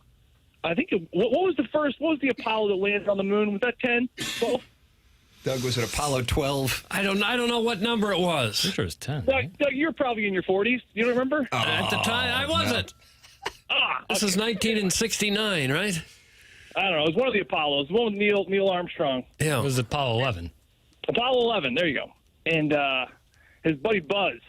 Aldrin? Buzz Yes. Buzz Aldrin. I want to say Buzz Lightyear. That's not the, but he wasn't there. Also a spaceman. It was Neil Armstrong and Buzz Aldrin, and they were going down in the lunar module. This is really nothing to do with anything, but it is a cool photo. And I think I think it was Michael Collins. If I'm not Tom Collins, that's a drink. I think it's Michael Collins. But he was kind of Irish mob. he was kind of the forgotten astronaut. People kind of forget about him because he didn't actually walk on the moon, but he was there. It was three-man booth. And he's taken a photo of Neil and old Buzzman. Buzzman and Neil were heading down to the moon. Or so some say. There's a lot of conspiracy theorists say we didn't even land on the moon, which that's not here nor there. But they're going down, and then Tom Collins takes a photo, and it's the lunar module going down to the moon, but then you see the Earth in the background. This is where it's cool.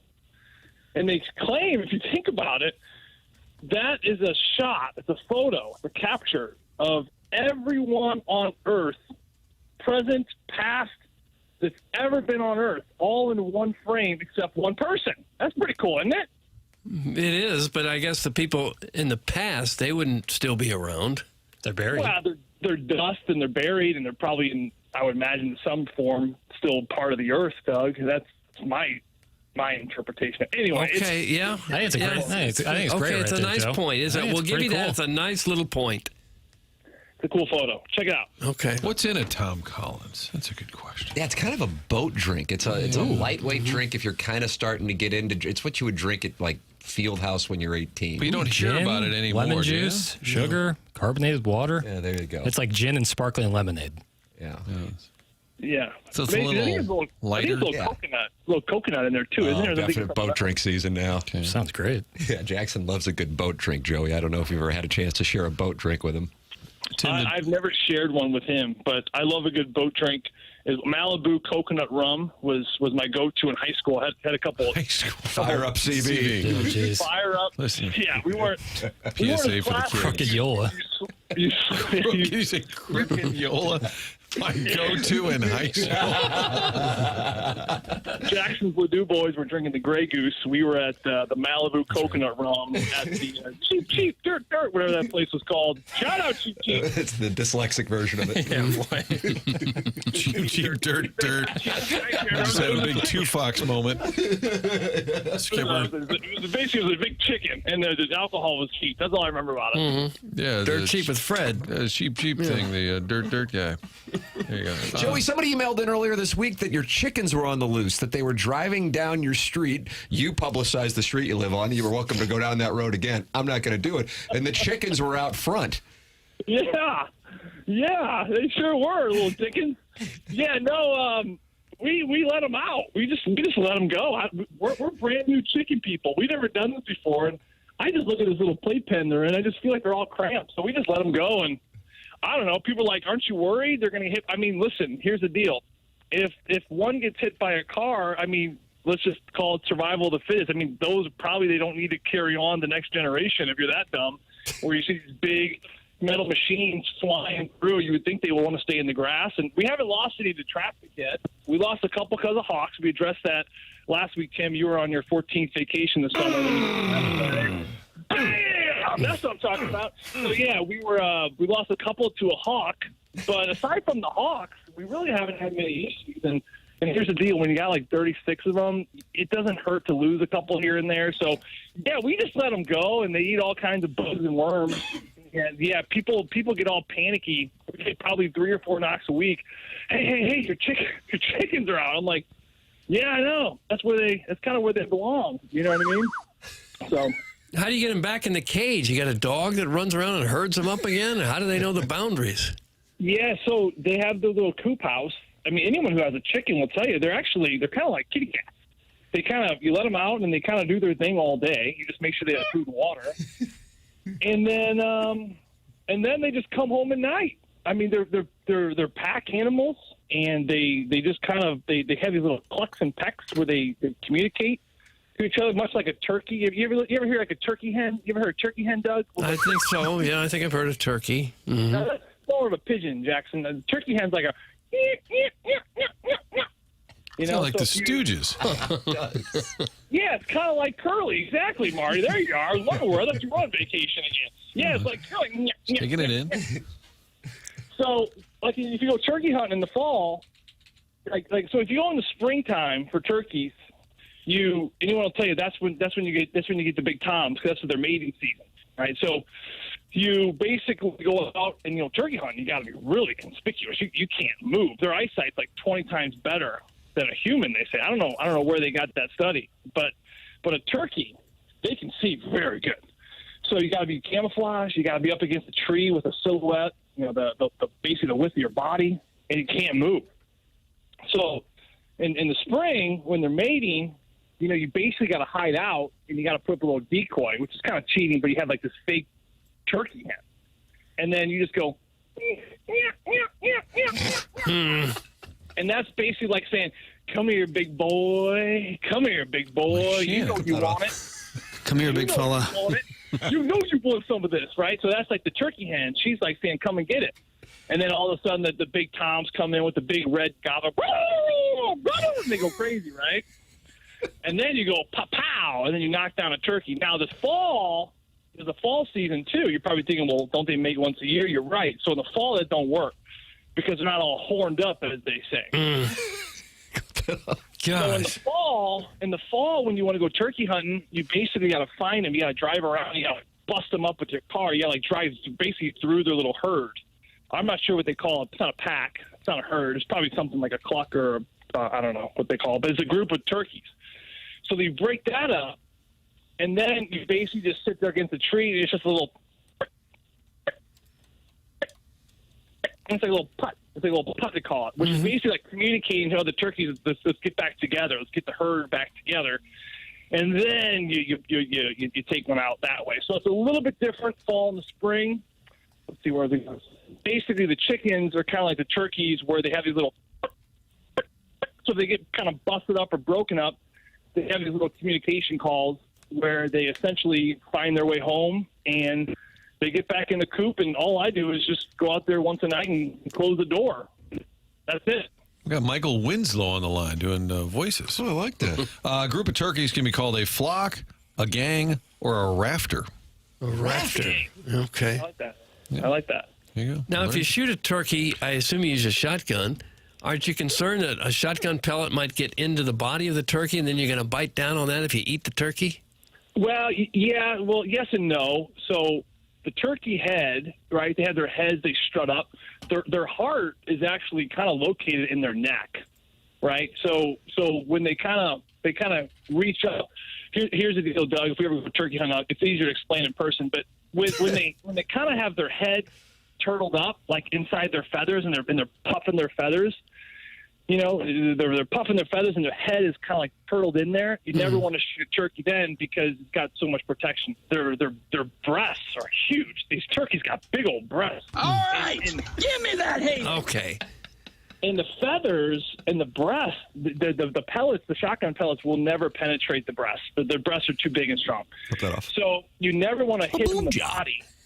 Yeah, you never want to hit them in the body. This is 101, ESPN, top of the hour. You gotta, you gotta wait. You gotta wait, Doug. You gotta wait for their neck to go stretching out. And whenever they go, that means their neck is out. It's out, and that's the time to go pow.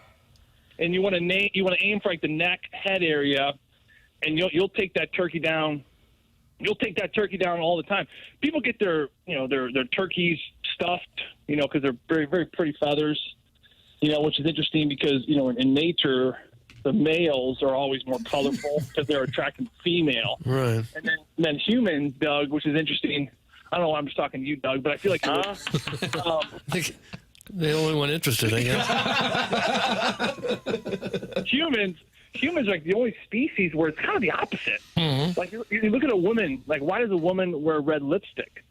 Like the woman, we kind of think of a woman like very seductive, right? Like like red lipstick is very seductive. Why? Mm-hmm. Because in nature, red means that you're swollen and you're ready to hubba hubba, or you said va va voom. You're ready to va va va voom. That's right.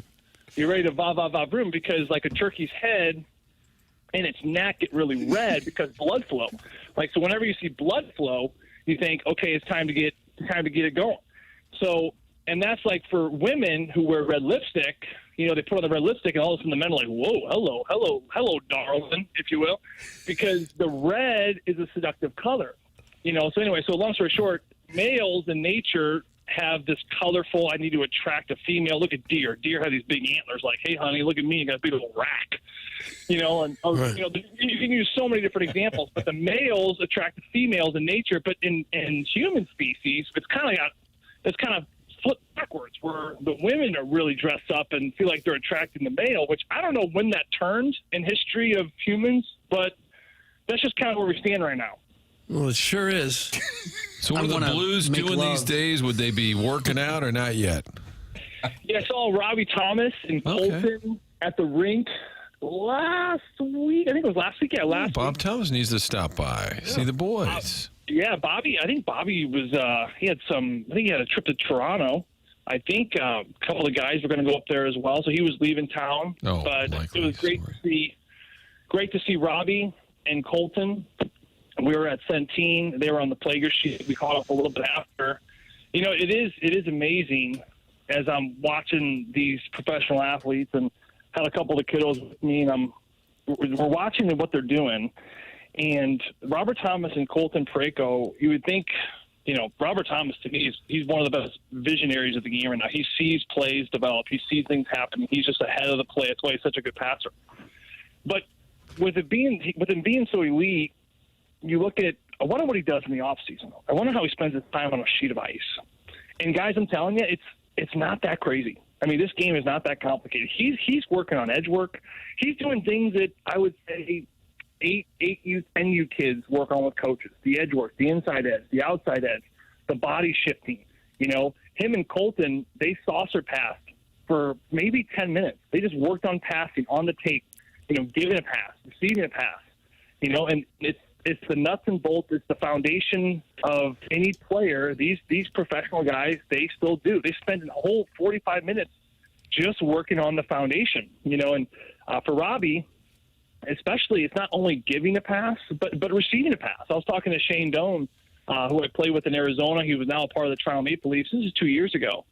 And he said, you know, he's part of the Maple Leafs. He's around Austin Matthews. Well, I'm asking questions, and you know, what do you notice about Austin? What do you notice about these different kids? And he's like, it's been amazing watching Austin grow. And when I was a part of the Coyotes organization with Shane, we were both players there. We had this kid come out. I think he was like 13 years old at the time. He had a USA helmet, and we're having a summer skate, almost like this time of the year. It was like July, August. And this 13-year-old comes out, and I asked Shane, I said, who is that? He goes, oh, it's just this teenager kid. And I go, he's going to skate with us? He goes, yeah, just wait. And I'm watching this kid, and he's just kind of flying around. And he's good. He can keep up just fine. And then we're doing a little scrimmage, and again, keeping up just fine. And then Shane talks to him on the side. You can see him kind of talking to him. And all of a sudden, this 13-year-old kid, literally within a split snap of a finger, became the best player on the ice. And this young kid, of course, was Austin Matthews, who grew up in Arizona. And we talked about that story later. And what Shane had told him was, hey, I know you're young, but go play. Like, we want you to go play. So for Austin, he felt a little bashful, but he was so good. He was so good. He didn't want to show up all these pros. But then he just took off. And you look at him and how he's grown into being this just maybe the face of the NHL, maybe definitely the face of Canada hockey. One thing he does really well, and this goes back to the conversation I had with Shane, receiving passes. He receives passes so well. I mean, who would ever think in a million years, right? Especially in a day and age with Instagram and all the social media, and you look at all these highlight reel goals. Every kid, it drives me crazy, keeps working on this Michigan goal that you see Trevor Zegers pull off. But the game is the game, and the game, getting back to Robbie, what he's working on is catching passes, giving passes, working on your edge work. And for Austin Matthews and Robert Thomas, these guys are just working on receiving passes in motion. You know, most players in the league see the pass. They got to take that split second to actually corral that puck. I mean, I was the same way. I receive a pass. It takes a split second for me to actually settle that puck down before I make my next move. The best receive a pass, and they're already in motion to that next move. And there's different ways in fact they do it on the ice, as far as they'll receive a pass or right before an obstacle. You know, you think of a drill where the second guy in line passes to the first guy in motion, but typically they'll pass it about 4 feet before the cone, and then the guy can catch it and then make a move on the cone. Well, these best guys, they say, no, pass it to me 1 foot before that cone. Because what does it do? It forces them. They actually have a smaller amount of time to actually corral that puck and get into that first move. And that's what the best do. And getting back to your original question there, Marty. It was how the Blues are doing. Yeah, they're working. I mean, this is the time where you look at Robert Thomas, who's going to be the captain here one day and the face of this organization. He's working on his game. He's working on his game. These guys, it's not an accident. It's not a fluke. They don't golf all summer and show up in September just, okay, ride a bike. Here we go again. I mean, these guys work at it, and it's the little things. It's the meticulous everything. Tim, you're always golfing. Probably the same for golf. If they work on their shots, they work on their hits, they work on different techniques. But it's just the foundational stuff, and it's just doing it over and over and over, and they're certainly doing it.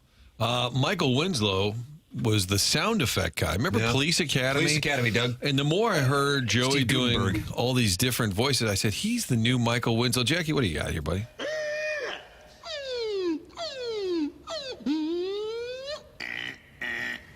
Get away from the vehicle. 5, 4, 3, 2, 1. What do you think? Is that a comp, Tim? You think maybe the new Michael Winslow? Joey Vitale's turkey noises, Michael Winslow, police noises. Takes a lot of talent to do that.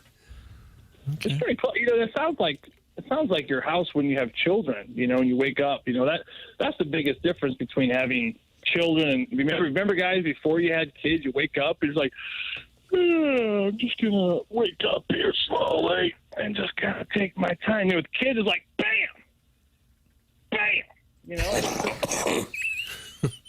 You're jumping right over the boards and getting after it. With the sound effects. I like it. Tim, I'm starting to be concerned that chickens are running for their lives. They're still out there in the front yard? No, I think they just went out. Did you lose any? Nope. No chickens so far, guys. Well, we lost a couple. We talked about that. No, the Hawk. The Hawk. Yeah. Hawk will get you. Right. The hawk, the hawk got but now you can't hurt a hawk because they are, in fact, I guess, endangered. And we actually have a pretty nice little bird sanctuary here in Missouri. I don't know if you guys have ever been there, but I don't want to get in trouble with those guys. Well, how would you get in trouble with the bird sanctuary? Well, because you're not supposed to kill birds. Certainly not hawks. Certainly. Well, endangered. Hawks endangered? Endangered birds you can't kill. Well, and that's actually where a lot of hawks get killed. If you think about it, you're driving down the road, and you're eating an apple. We've all been there. Come on, Doug. You and Marty been there eating an apple down the road. Absolutely, sure. Daily. I got this core. What am I going to? I'm going to give this core back to the earth where it belongs. Right? You chuck it out your window. Right? We've all been there. We've all done that. And but they say you're not supposed to do that because not so much because it will decompose in the earth, and that's fine. But what the problem is with a lot of these birds getting hit. This is true. Look this up. You throw an apple or a banana peel or whatever out the window on the highway. Let's say you're going down to a float trip. You're going down the old Merrimack Caverns. I did that last weekend with the kiddos. That was an adventure. We're going down Old 44. We stop off at the Wally's. Shout out Wally's, great beef jerky. And you're going down. You check an apple out on Highway 44. What happens then is these little rodents, these little mice and little field mice and gerbils, squirrels, gerbils, hamsters, guinea pigs, whatever you want to call them. They come out and they start eating off the side of the highway. Okay, see where I'm going with this? Okay, so they start eating off the side of the highway. All of a sudden, this eagle or this hawk or whatever you want to call it comes flying down to get out, and then they get hit by these cars. So a lot of these birds are getting hit by cars because of the rats they're going after that are eating your apple cores, Doug. Yep, Doug, it goes back to you and your apple that the rat and gerbil start eating together, and then the eagle or hawk or whatever you call it swoops down and they get hit. I could see that. I'll stop throwing them. I'm sorry. There you go. Couldn't feel. I think it's a felony to shoot a bald eagle, isn't it? Yeah. I think it is too. Yeah, sure. Yeah, I definitely think it is. We saw a bald eagle at the old Merrimack Caverns float trip. Went there last weekend with the kids. There was one perched up way up top. Beautiful, beautiful bird. But, yeah, we've never done a float trip. Actually, I shouldn't say that. I did a float trip once. You guys ever been to Steelville? Oh, sure. Doug, the old Huzzah Valley. Oh, yeah. Mm-hmm. Yeah. So you took the whole family on a float trip? Yeah, we did. We had the old we had the River Hog. It's called the River Hog, where it's like a 12-seater pink inflatable boat. And we just took that hog right down the river. Clip that and off. we had Lunchables.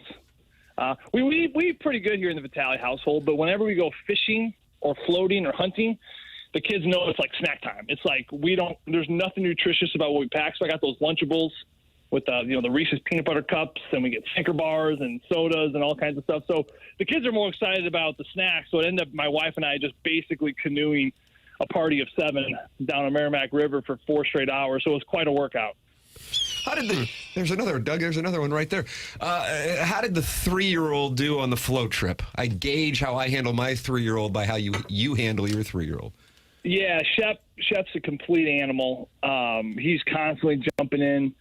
Doesn't understand that we have to stay on this boat because we eventually have to get to a destination. So it definitely took some time. He swallowed a lot of the river water.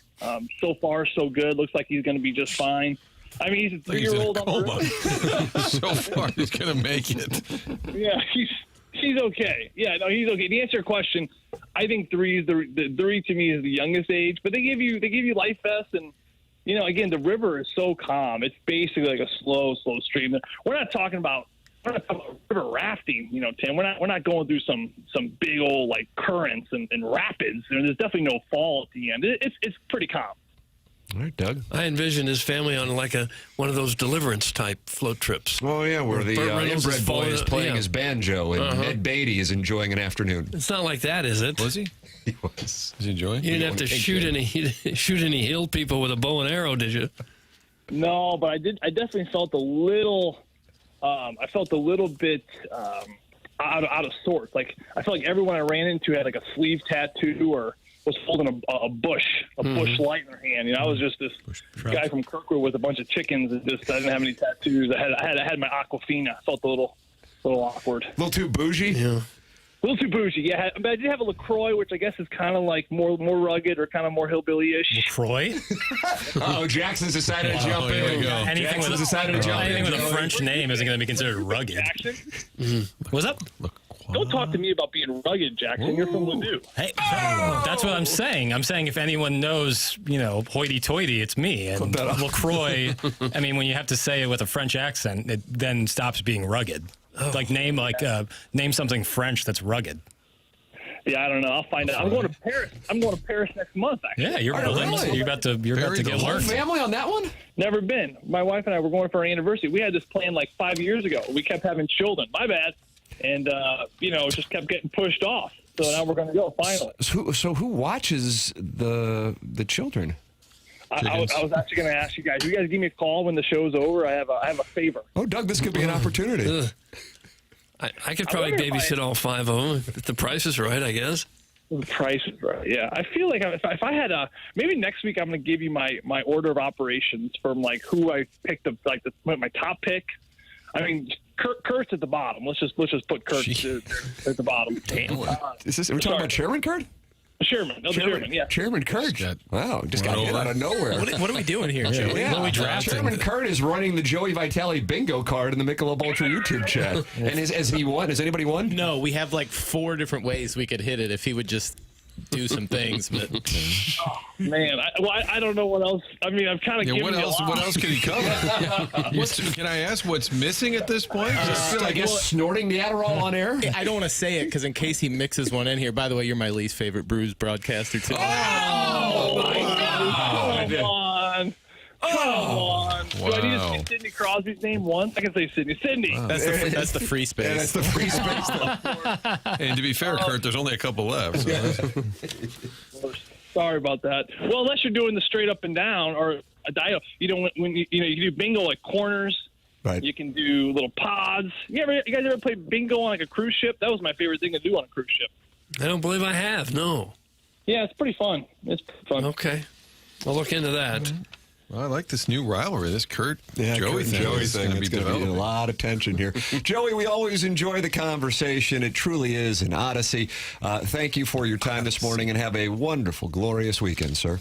Thank you, boys. Have a great weekend. There he is, the great Joey Vitale, brought to you by Schaefer Door Company here on TMA. And Chairman Kurt just, operating a little bingo game in the YouTube chat at youtube.com/TMASTL, and all of a sudden just took a hit. Mm-hmm. I don't even know what the hell happened. I didn't even know what he was talking about ranking. That's why I was talking about watching his kids. Oh. He was going to give us a breakdown of who he trusted the most. Okay, actually.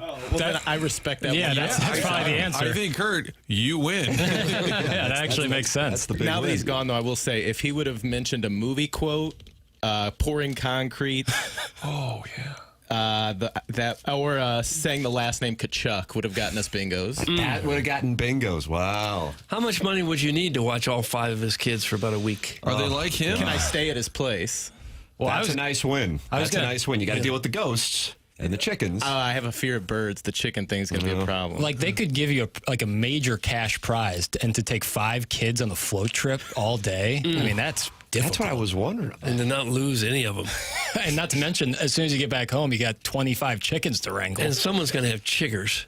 Oh, that's, at least you're concerned, probably. That's just like a given. Surprise. That's a free space. Matt the Bat is going to join us coming up at 9:30. Maybe Is it 9:30? 9:30. We're getting close. I thought we were We're up against it. We're up against Joey, it. we're up against it. We've got Matt at 9:30. An hour after you started.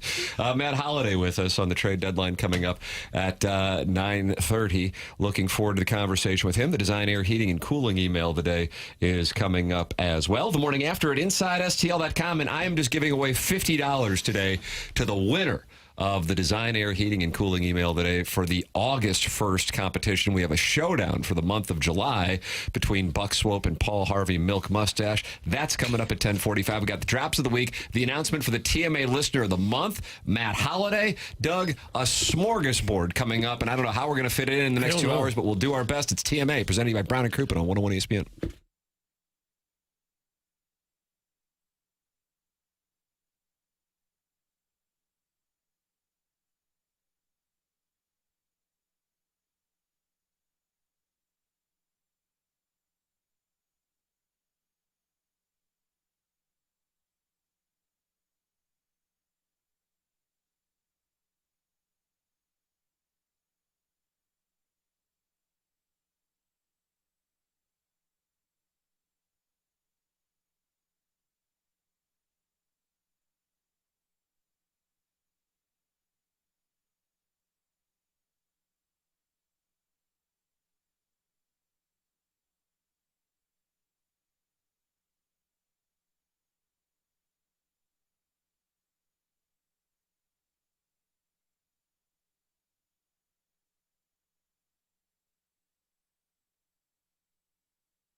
This is Jackson with a Sports Center update. That's brought to you by Saliga Heating and Cooling. Cardinals back in action this evening as they head out to San Diego. 8:40 p.m. first pitch against the Padres with Matthew Liberatore toeing the slab for the Redbirds.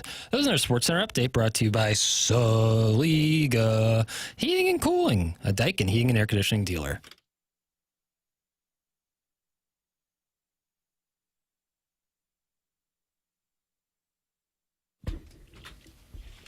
American Beauty, 1999, Best Picture. It opens with Kevin Spacey pleasuring himself. Oh, Thoughts? gosh. Am I correct? Mm-hmm. Thank you. That could be the worst possible way to open a movie. Kind of kink shaming. Sam Mendes? Sam Mendes. And it's his birthday today. Oh, there it is. Tim Sam Mendes' birthday? Yeah, There's 60 always years a old. theme. He's doing the Beatles movie next. I like the drive-through scene. Yeah, boy, tough. Annette Bening, Doug, she had decided to stray.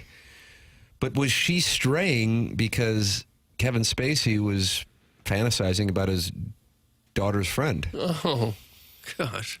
So he had it coming?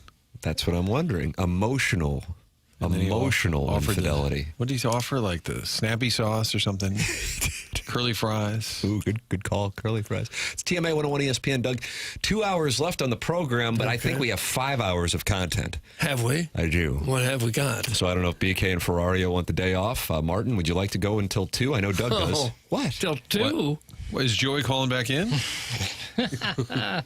I'm sure Matt the Bat wants to do animal noises at 9:30 on the Stiefel dossier. Matt Holliday with us. And then the Design, Air, Heating, and Cooling email of the day. Jackson, we've got those drops of the week, but now it's time to find out who is the TMA Listener of the Month for the month of July. The Papal Conclave took place yesterday afternoon. Jackson, why don't you let the audience know the process so they can become a TMA Listener of the Month? Yeah, you go to tmastl.com and you sign up. It takes, I'd say north of a minute, but south of 2 minutes. So real quick, you can keep your anonymity. You can just use your text name or whatever name you'd like to use. And then at the end of the month, I take a look at who's applied and put together a little list of nominees, send it out to the fellas, and they vote, and the vote is in. Here we go, Doug. It's exciting. For the month of July. Do you give the finalists or no? No, I don't see any upside in that. Okay. And why is that? I'm curious on the analysis. Because then someone who also applied is like, oh, I wasn't even a nominee. How'd that work? And then I have to So just assume answer you were a questions that nominee. it's like, what's the point? Well, sure. But great list of nominees, and the winner for the month of July for our TMA Listener of the Month. First ever time, I think. You get a father-son combo as Listener of the Month. My goodness. Little Beer Cats. Little Beer Cats is the July 2025 Listener of the Month, and this has to be emotional at the Beer Cats family household. Doug, as you remember, Beer Cats won the first ever TMA Listener of the Month. Was that January of 2023? And we were down in Jamaica, and Jackson was sharing a bed with Lisa Ann. Am I correct on this? Yes. Yeah. Congratulations. About that. Okay. Thank you. Congrats. So Lil Beer Cats has taken the prize for his great work on the show. The first ever father-son combination for legacy. TMA Listener of the Month. The second generation has arrived, Doug. We are in a whole new world order. Do you think there's a chance that we'll still be doing the show when Little Beer Cats has a child, and then that child can also win Listener of the Month? We'll have 3 generations covered? I know you want to. Yeah, I want to do this when I'm 95 years old. Well, Lil Beer Cats might be overserved a night or two, and it may come sooner than you think, Well, Doug. it could, I guess. And he's the coital hype man of his father, is what Arbor Day calls him, if I'm not mistaken. Texter. He's referred to him as coital hype man. Aaron in St. Chuck, who has her nipples pierced, just posted in the Michelob Ultra YouTube chat that is a Nepo baby. It feels that way. Could be. You think this is a byproduct of nepotism that Little Beer Cats won? I think there's a touch of that happening here. But he can still wear the banner proudly. And he's a constant contributor. It's not like he hasn't earned it. No. So well, what good for him. What do you think makes somebody a listener, in your estimation, Jackson? Oh. Contributions in different categories? Yeah, in different arenas. Yeah, just engagement, being there day in and day out. Consistency is important. And then really, I can only do so much. It's up to you fellas, the council, to, exercise the power of democracy and vote. Is that right? Mm-hmm. Okay. Gather in the Michelob Ultra YouTube chat. Also, there is a war between the TMA STL YouTube chat and the 101 ESPN YouTube chat. Chairman, you tend to monitor those. Not after yesterday, I don't. What happened? The Casas thing got him. Oh, Oh, did it? Really? Yeah, it was. Can't tell if Jackson's acting or serious. I'm acting. Yeah, so that may have been my swan song over That was there. it. I'm just going to nestle in here in the TMA chat with Bill Reloaded, and happy birthday, Aaron and St. Chuck, too. Oh, it's her birthday. Aaron St. Mendes and Coolio. And somebody said Jerry Garcia. And Jerry Chuck Garcia. D. And Adam Duritz. These are all, wow, it's a big day for producer Joe. Absolutely. Can we get some Counting Crows and some Grateful Dead? I have some queued up already. Doug, it's been 30 years since Jerry Garcia passed away. I was delivering pizzas right here in Creve Coeur at the Creve Coeur Pizza Hut, right off Olive and Craig, Martin, in that Deerberg's Plaza, when I found out that Jerry Garcia had passed away. And it was only a couple nights removed from a show in St. Louis where there was like a collapse of the stage. I don't know if you guys remember that. Martin, So we're known for that? That's one of the things. Well, collapsing, sure. Well, the stage. Who did we get? We nicked Malone. Post Malone. Yeah, And Tim. Yeah, And Tim. That's right. Opening day. The season really went to hell that moment. That's right. That was the end of it. So you came all the way up here from South City to deliver pizzas? That's right. Lucrative. Hitting the right And a zips. pizza delivery That's right, guy. that's right, Martin you just, Tite Reed. Is it just one after the next? You just pick I up the would- pizza, go, come back, another pizza, go. I would do it at lunchtime, and a lot of the big corporate offices in this area would order large amounts of pizza around that time. And so if you had a, let's say, $100 order and you're tipping, 10%, 15%, that was a nice hit for a meat and potatoes South St. Louis kid just trying to find his way into the broadcasting business as soon as his dad can get him a job. The only trick out here is Craig and Shoots. One of them goes one way. One I can never quite like to get from Olive to Page. You got to cut down the right. I think Craig goes Didn't through. put the man to the test. There's always a quick trip at every corner, and then you got to turn another way, and then you're at Westport, but you can't get out of there because Fifi goes left and right. And so, God bless you for being able to navigate that. Yeah, that was my was that my 87 Grand Dam? I hope that doesn't come off I as don't know. a humble brag. But you would get your tips and then buy some potatoes and boil them up real nice like. Whoa! What, with some whiskey? Well, you said you were a meat and potatoes guy. Oh, okay. I thought you were doing some Irish stuff there. And I think it still might have been there, even in your subconscious. wow, Jackson. Well, if we're just doing some human nature discussion. Here's your pizza. Now, may I please have some money for potatoes? Boy, now I'm certain, Martin. This is anti-Irish. Doug will be reading a statement on Monday at 7:01. Jackson, we don't happen to have the drops of the week, do we? Morning after. Drops of the week. Yeah, you guys drop it like a hot dog. It's a wonderful drop. Indeed it is. Flip that off. Flip that off. Flip that off. Flip that off. Flip that off. If I said Ichiro, are you no doubt? First ballot? In what sport? Do chains and whips excite you? Everything's just wet. He sounds tall. No, there's no whacking involved. The gerbil has been domesticated, though. But I'm living my truth. Okay, gaslight girl boss gatekeep. Patty, you love a good scoop, don't you? Hello, wild card. Daddy, likey. You put your blood, sweat, and tears into it. I never give up on my dreams, okay? That's a terrible take. That's from mild plaque psoriasis. How do you feel about your feet? Well, I just had some work done on my arthritis. And every male dog in the neighborhood will come a sniffing. She's not a dirty woman. I like a little hardcore. You do, like a dirty. I never really had a pimple in my life. I have never heard of your team. You're just wet. Everything's just wet. You ran into some issues, did you? What's that? That was drops of the week. Drop, down, drop. Get it. Doug, you got to be proud of the work that we do when you hear that. I'm proud of Jackson for never having a pimple at any point in your life. I don't remember that being said. Yeah, Was that smooth last pale week? skin, huh? Yeah. That's the thing is I was plagued with this alabaster skin. Just pale as all get out. Alabaster. But to go through high school without ever dealing with any kind of huge pimple, that's W. Hairline and general follicle issues. Buck teeth like you wouldn't believe. Oh, yeah, buck teeth? Oh, badly, yeah. But never really had any blemishes. Big W. Huge. I Not was a very, lot of- very thankful because a lot of my friends dealt with that, and I know it brings a lot of stress and anxiety to kids. So I was very lucky in that sense. Not a lot of audio collabs in the country that would have Ichiro and Terry Crouppen in them. So good for you. I think maybe the only one right probably. here.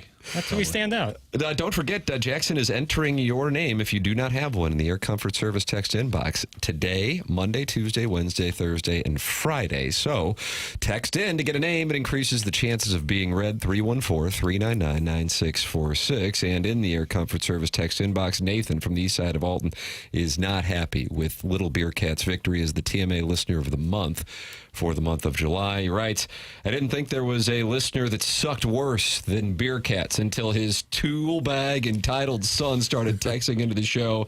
This is the worst Listener of the Month award that has ever been awarded. Recall ASAP. That is Nathan from the east side of Alton, and he is not happy with the win for Little Beer Cats. He feels he's entitled because his dad is also a texter.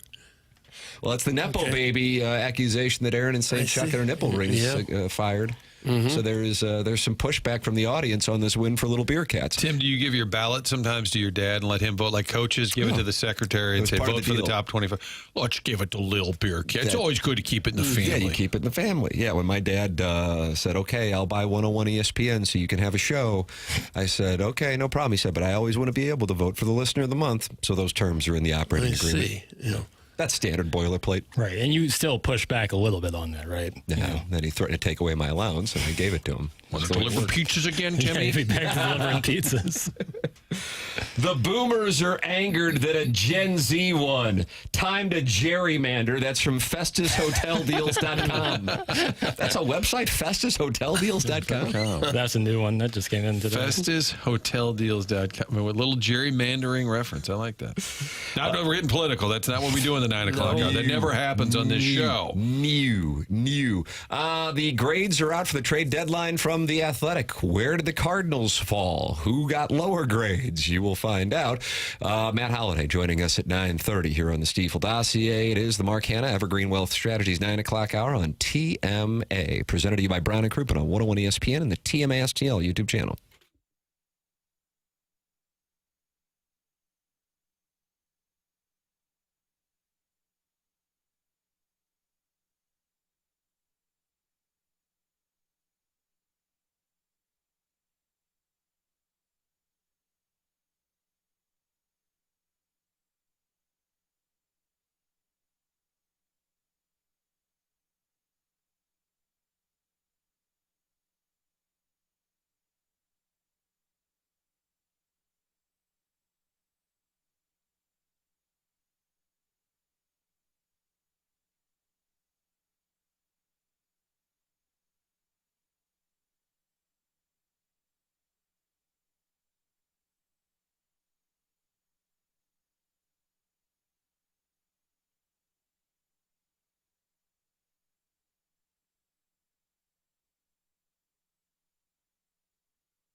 a trade deadline zone?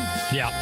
Just came in about 30 minutes ago. Mike? Ooh, nice. Yeah, Mike. Writings on the wall. The Cardinals of old, they don't stand tall. In bloom we trust to sweep this mess. Could do the Lindy hop to this one. Empire crumbles. We deserve no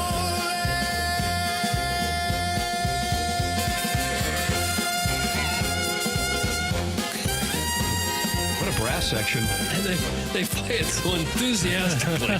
That's what I like.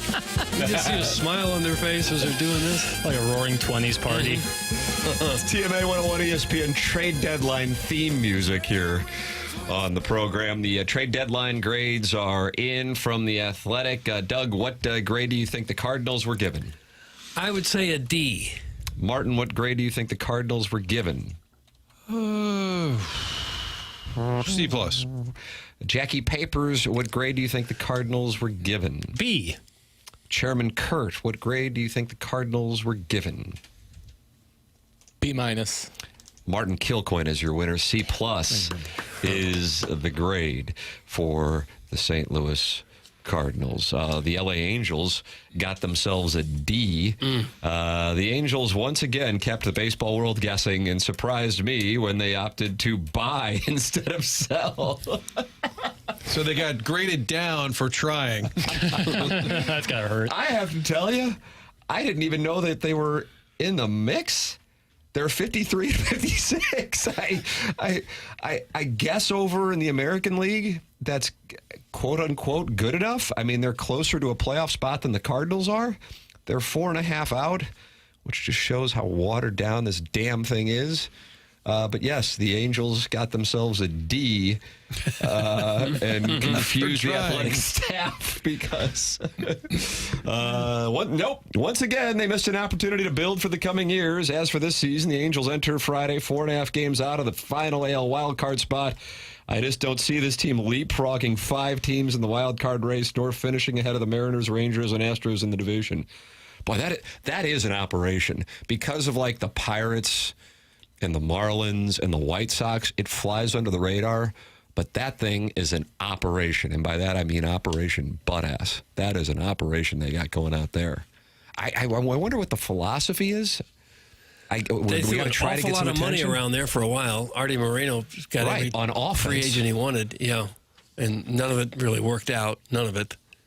You'd think it would be a good place to try to lure players, too, because it's, you can live there in Newport Beach or somewhere. And anonymity, if you want to be anonymous, that is the greatest play. You get the great weather and anonymity.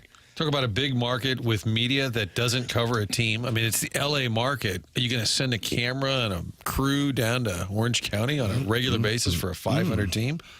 I felt the same way about the Rangers. They were adding players, and I said, are they even in it? And producer Dave said, oh, they're right there. And I looked. They're a game out of the third wild card, yet they're 4 over. Rangers got a B+. With Phil Mayton. Braves also got a D. The Braves didn't make any significant trades to improve their team for 2026 and beyond. They were unable to trade Marcell Ozuna, who has 10-5 rights, and despite the strong market for relievers, they ended up retaining Raisel Iglesias. They were able to add 3 veteran pitchers to help them get through the regular season. That's a tribute to the Cardinals 2021, in which they added Happ, LeBlanc, and Lester. But that's all they're doing. They're just trying to eat innings to get to the end. However, it was disappointing that the Braves couldn't make any moves to begin to improve their 2026 team. Well, neither did the Cardinals. Cardinals did nothing to improve in 2026. What are you trying to say? Who did they get that's going to be a big part of the 2026 team? Nobody. The Cardinals ended up selling and trading away closer Helsley, swingman Matz, and starter Eric Fetty. Oh, boy. My counsel will be utilizing this column. And the latter for cash considerations. The 3-player return for Helsley was solid, considering he's a pending free agent who's taken a step back after a stellar 2024. That was the last trade deadline under John Mozeliak, who has worked in the club's front office for nearly 3 decades. Chaim Bloom will take over baseball operations after this season, and Mozeliak has set him up with flexibility and a clean slate to put his mark on the team. I don't know who issued this grade. I guess it's Jim Bowden. And I just would have to tell you that that last sentence rang a little hollow over on this side of the dais. Is it right on this side of the dais as well, Martin? I don't know how you could say that he's been left with a clean slate and flexibility for next season when you have three guys who either will not be traded because they don't want to go or cannot be traded because their value has declined so substantially. Brutal. C+, Doug, is the number there. That seems generous to me. Padres got themselves an A. Giants got themselves an A-. Mets got themselves an A-. Phillies got themselves an A-. They're your National League A's that were distributed. The Mariners got an A over in the American League. And I would imagine, if I had to guess, that there was one more A given out. No, maybe not. The Yankees got a B+. I'll tell you what, if the Yankees can get in, they've kind of constructed themselves, and I think the Mets have done the same thing, a bullpen that if you are not leading them after the sixth inning, you're going to have a very tough time catching them. That's operating on the premise of health. But that looks like what both the Mets and Yankees tried to do with their trade deadline. What's your blink? Who wins the National League? Brewers, yay or nay? Nay. Nay. Did you say nay, Jackson? Yeah. Brewers, I'm asking who's going to get to the World Series out of the National League. Brewers do not have a great October history. Cubs?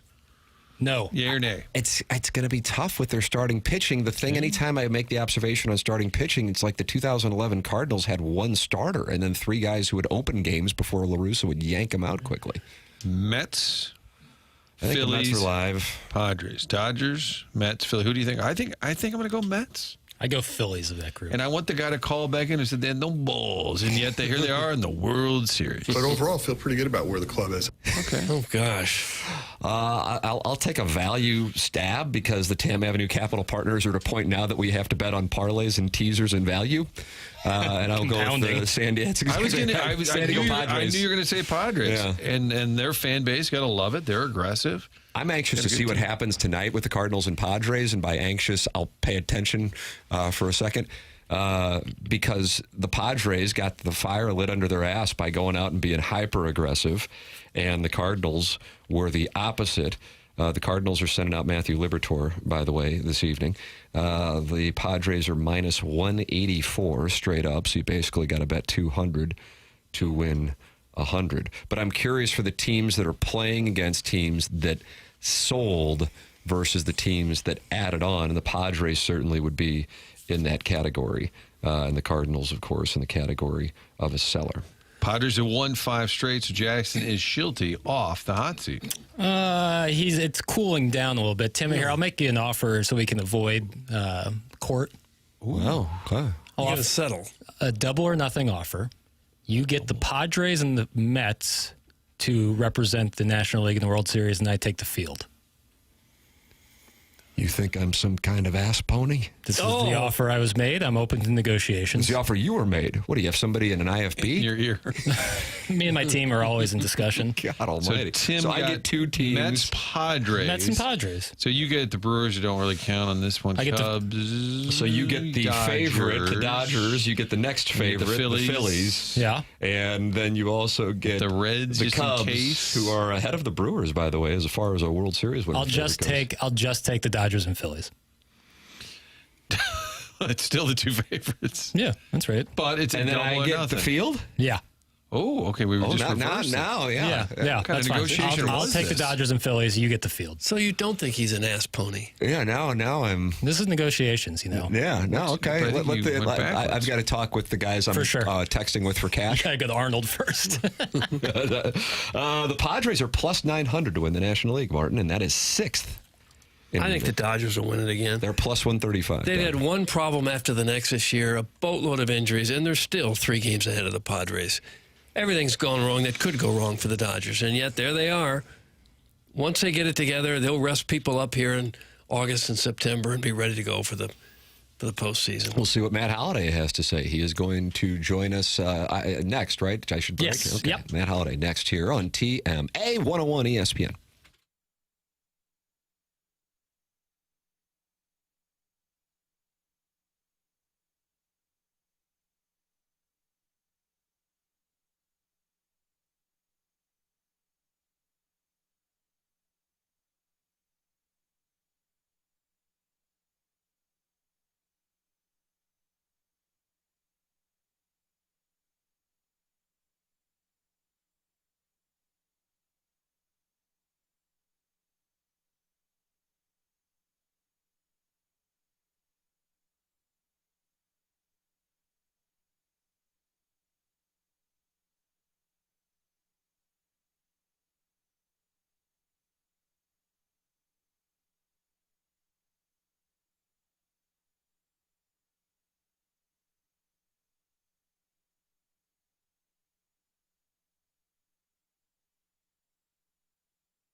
Welcome back. It is TMA 101 ESPN and the TMA STL YouTube channel.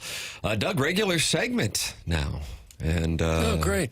We are delighted to be joined by work teammate. Oof, don't ruin it. Jeez. And friend of the show. Matt Holliday with us here on the Callier and Thompson phone line. Morning, Matt. Good morning. Pretty exciting for you to be our teammate, I bet. Yeah, I just heard the intro. That's pretty exciting. Oh, well. Good morning. Oh, Mo is a fan. He's listening as well. It's great to have him on board. Yeah. Happy trade deadline anniversary. Yeah, thank you so much. Yeah, it feels good to have that pass, doesn't it? Yeah, I do wonder about this. When players get traded, I've wondered if they look at the return to kind of see, all right, what they get from me. It's kind of like their Madden rating in football now. Yeah, like just do you think they do that, Matt? Maybe to some degree. I think most of the time you're in such a gotta get logistically things figured out for you and your family mode that they probably don't pay too much close attention to it right now. Maybe in a week or so they'll be like, oh wait, who did they trade for me? Is he good? One of those things. But I think really right after you get traded, it's like, oh gosh, so here's got to get to this city and got to get my family out of that house and into a new place, and all the logistics of what to do and how to get it done is you kind of go into that mode. Take me back to 2009 when you were with the A's and you found out you were going to the Cardinals, and it was a little bit before the deadline, if memory serves, right? What was going on? What do you remember about that moment? Yeah, we were in New York. There was a lot of rumors about getting traded to the Cardinals, and there was a couple teams or whatever, and had a talk with Billy Beane though, and he had told me basically that at that point, as a Type A free agent, he would have got 2 picks, as if I had signed somewhere else, which was going to happen. He would have got 2, I think a first and a second round pick back then. So he basically told me that he wasn't just going to give me away, and it would, have to be at least as good of a package as he thought a first and second round pick would be. So I wasn't 100% sure I was getting traded, but had a good idea that, something probably was going to happen.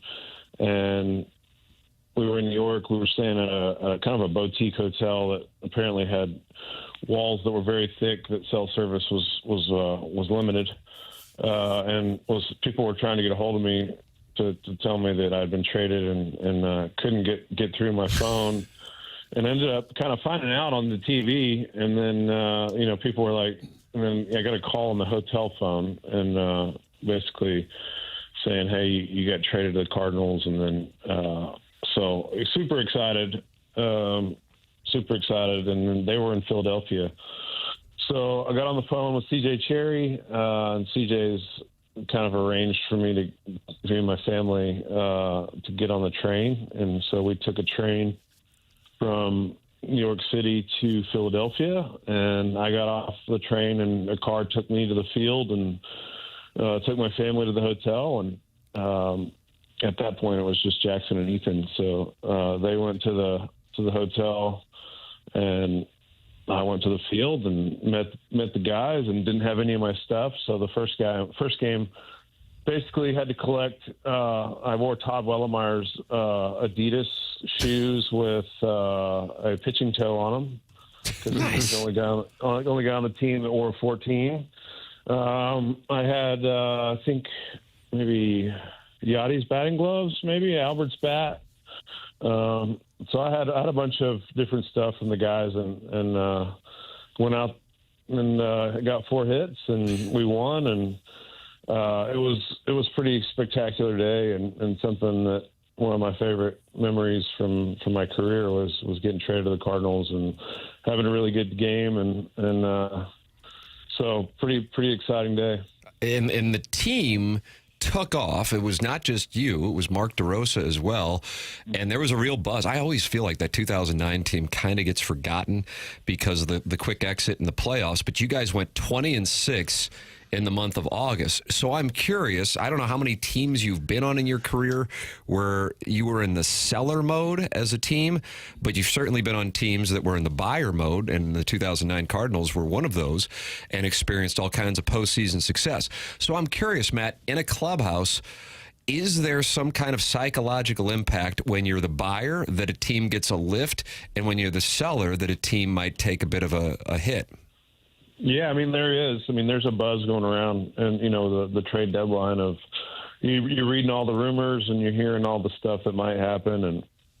And, when you do get, you do get some reinforcements, there's certainly like you said, a buzz in the clubhouse, and, guys start showing up, and you start to play the, who's going to pitch this inning, and then, who's going to play here and there. And, guys are excited, and there certainly is, especially at this time in the season. It's hot, and it's kind of the dog days of the season.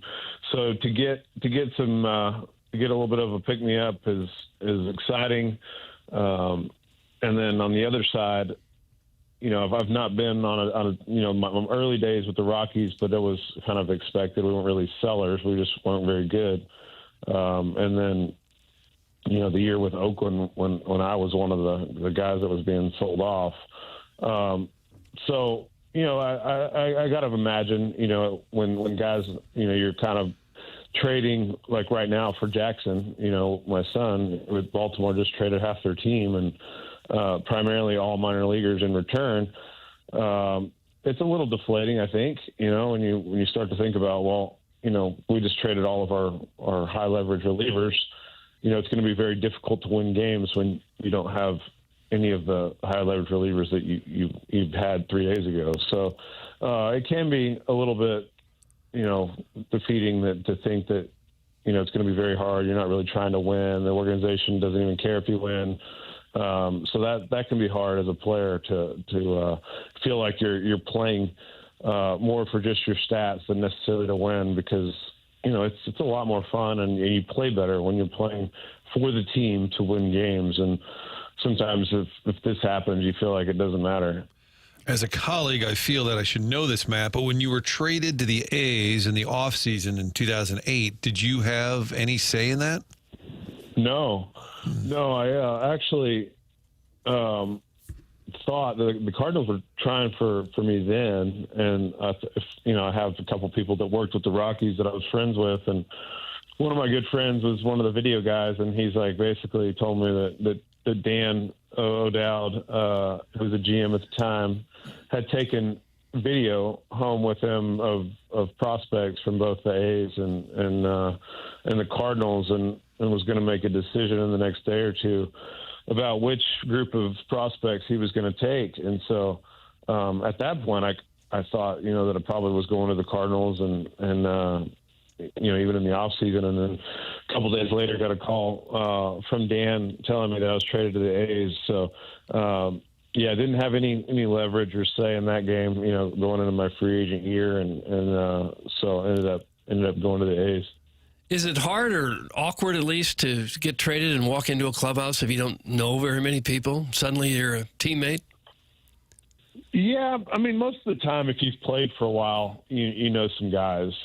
For me, luckily, getting traded over to the Cardinals, I had known Skip a little bit, and Waino a little bit, and Albert a little bit. And so you run into guys at certain places, or, training, or all-star games, or you get to know guys a little bit. So maybe guys you played with before, and so it's a little bit, just because you're going into somebody else's clubhouse and you're trying to kind of find your way as how it all goes, and but most of the time it's pretty easy. You just go out and play, and then you kind of gravitate towards guys that you're similar to, and you just kind of figure it out. But it is a little odd, when you've been with a group of guys, like for me with Colorado, I'd come up with all those guys and kind of knew my place in the clubhouse. And then getting traded to the A's, you kind of try to figure it out. We had a bunch of veterans that went over there that year. So it is a little uncomfortable at first, certainly. For the record, Carlos Gonzalez traded to the Rockies from Oakland in the Matt Holliday deal. Gonzalez, one of the better Rockies of all time. And then the Cardinals gave up Clayton Mortensen, Shane Peterson, Brett Wallace. Yeah, former first-round pick. Too much. Doug. Doug doesn't like the deal. Doug does not like the deal. Were you ranting at the time? Who is this Holliday, and why are we giving up Shane Peterson? But I wonder if the market, it was a tough deal to pull off. I mean, in terms of the A's asking for XXX, because you were going to be a free agency. And on the other side of that, do the Cardinals come to you before the trade or your agent and say, hey, listen, we want you to stick around. I know we can't. I mean, how much was discussed that, hey, you're going to be a free agent, but we'd like for you to stay after this season? Yeah, I mean, not a ton, just because you're that close to free agency. I mean, it's I think that they, at the time, it had a lot of success of trading for guys and then re-signing them. And, I think that they trusted that I would have a really good experience, and they had a really good team with a great nucleus to build around, and, that they would have a good chance of re-signing me. And so, yeah, I mean, certainly when you give up, at that time, those were four prospects, and for a two-month rental, so to speak. I'm sure they had hoped that they would re-sign me, and ended up, we played, like you said, we played really well down the stretch, and had a lot of great guys that I was very similar to, and had a lot of in common with, and would have been very difficult for me to leave because I had such a great experience with the fans, and loved the team, and felt like they were in a great position to win, and an organization that was committed to winning, and so it was pretty easy choice for me to sign back, and that's where I wanted to be, and so it there's nothing, at that point, there's no sort of, hey, we need you to say you'll sign back so we can make this trade, but I think they trusted that they had a great product to offer, and that it would be appealing for me to re-sign. Matt Holliday, our guest, and going to be a regular here now on TMA. He's with us on 101 ESPN and the TMA STL YouTube channel. Matt, as you were telling the story about getting traded from the A's to the Cardinals in 2009, we had people both in our YouTube chat and texting in saying, man, I miss those days when the Cardinals would make moves like that and the organization was in that spot. You didn't really see this, what we now see in St. Louis. There is a combination of either frustration or now apathy toward the organization because of what has taken place here, in particular for 2 of the last 3 years, and to an extent last year. Cardinals sold yesterday. I personally was hopeful that they would be a little more aggressive with the selling and turning the page. As you observe it as a former player, and then also certainly aware of the landscape in the game with your son's involvement, what do you see now with the Cardinals as it is their second year and 3 where they are the sellers at the deadline, as opposed to back in the day when you were part of their buying campaigns? Yeah, I mean, look, I think that the organization and the St. Louis Cardinals belong at the top. It's one of the great organizations in sport. And so I'm excited for sort of this retooling, or whatever, we call it these days, where, it's just kind of getting the organization, I guess, reset a little bit, I think, they would acknowledge that the minor league system had gotten a little bit bare, and they weren't producing the impact players that they had done so well, that they had provided so well every year with, some sort of impact player. So I think that, that now, I think moving forward, I think this would, to me, I'm thinking moving forward that they can return to this offseason, adding a couple of major pieces, maybe in free agency, and start to look towards, hey, we want to win the division, win the championship. I think that the last couple of years it's been, I think even going back before that, it was, well, I think if the roster is good enough, we might be able to sneak in the playoffs, and then who knows what can happen. And I think that hopefully beginning this offseason, it'll be more kind of back to what we are used to, and that's, hey, what pieces do we need to add to win the World Series, to win the Central Division? Having a nucleus that they maybe understand a little bit better, some younger players that they know more about. Maybe they acquired some young talent that is close to the big leagues that they feel like is I think J.J. Weatherholt's going to be a really, really good player. I think he's exciting, and so I think there's some guys that are coming that are good, and so I'm hopeful in the next year that it kind of turns more towards how do we win the World Series as opposed to how do we trade this guy, or how do we get out from under this contract, or how do we retool the minor leagues, how do we reset our player development, how do we reset our scouting, or whatever all the things they've kind of talked about with Chaim Bloom taking over. So hopefully in the next year or so it'll be a little bit more what it has been, and hopefully the fans will feel that and get back behind, because as you guys said, we're used to incredible fan support, incredible excitement in the city about Cardinal baseball, the idea that every year we're trying to win the World Series, and that's what we expect. And so this has been, I think, hopefully an outlier these last couple of years, and we can get back to the organization that I'm certainly used to, of one that's trying to win the World Series every year. Matt Holliday, our guest here on 101 ESPN, talking about the offseason. My fear is that because of the impending work stoppage and some of the commitment that the Cardinals have to contracts with no trade clauses, we aren't going to see as much movement as maybe fans and we would like to see. And that gets me to this question, Matt, the story of Bryce Harper telling Rob Manfred to get the F out of the clubhouse if you're going to come in here and talk about a salary cap. I have always wanted to get a perspective of somebody like yourself, Adam Wainwright, somebody who knows the game, loves the game. You're still invested in it with the success of your family. The salary cap. My read is that every generation is told by the generation before to not give in on something that was fought for so long by players decades ago. And so it's a non-starter, but it becomes this defining topic every CBA cycle. So if you could, number one, give your perspective on the idea of a salary cap, and number two, why it seems like it is this non-starter for players. Yeah, I think that with the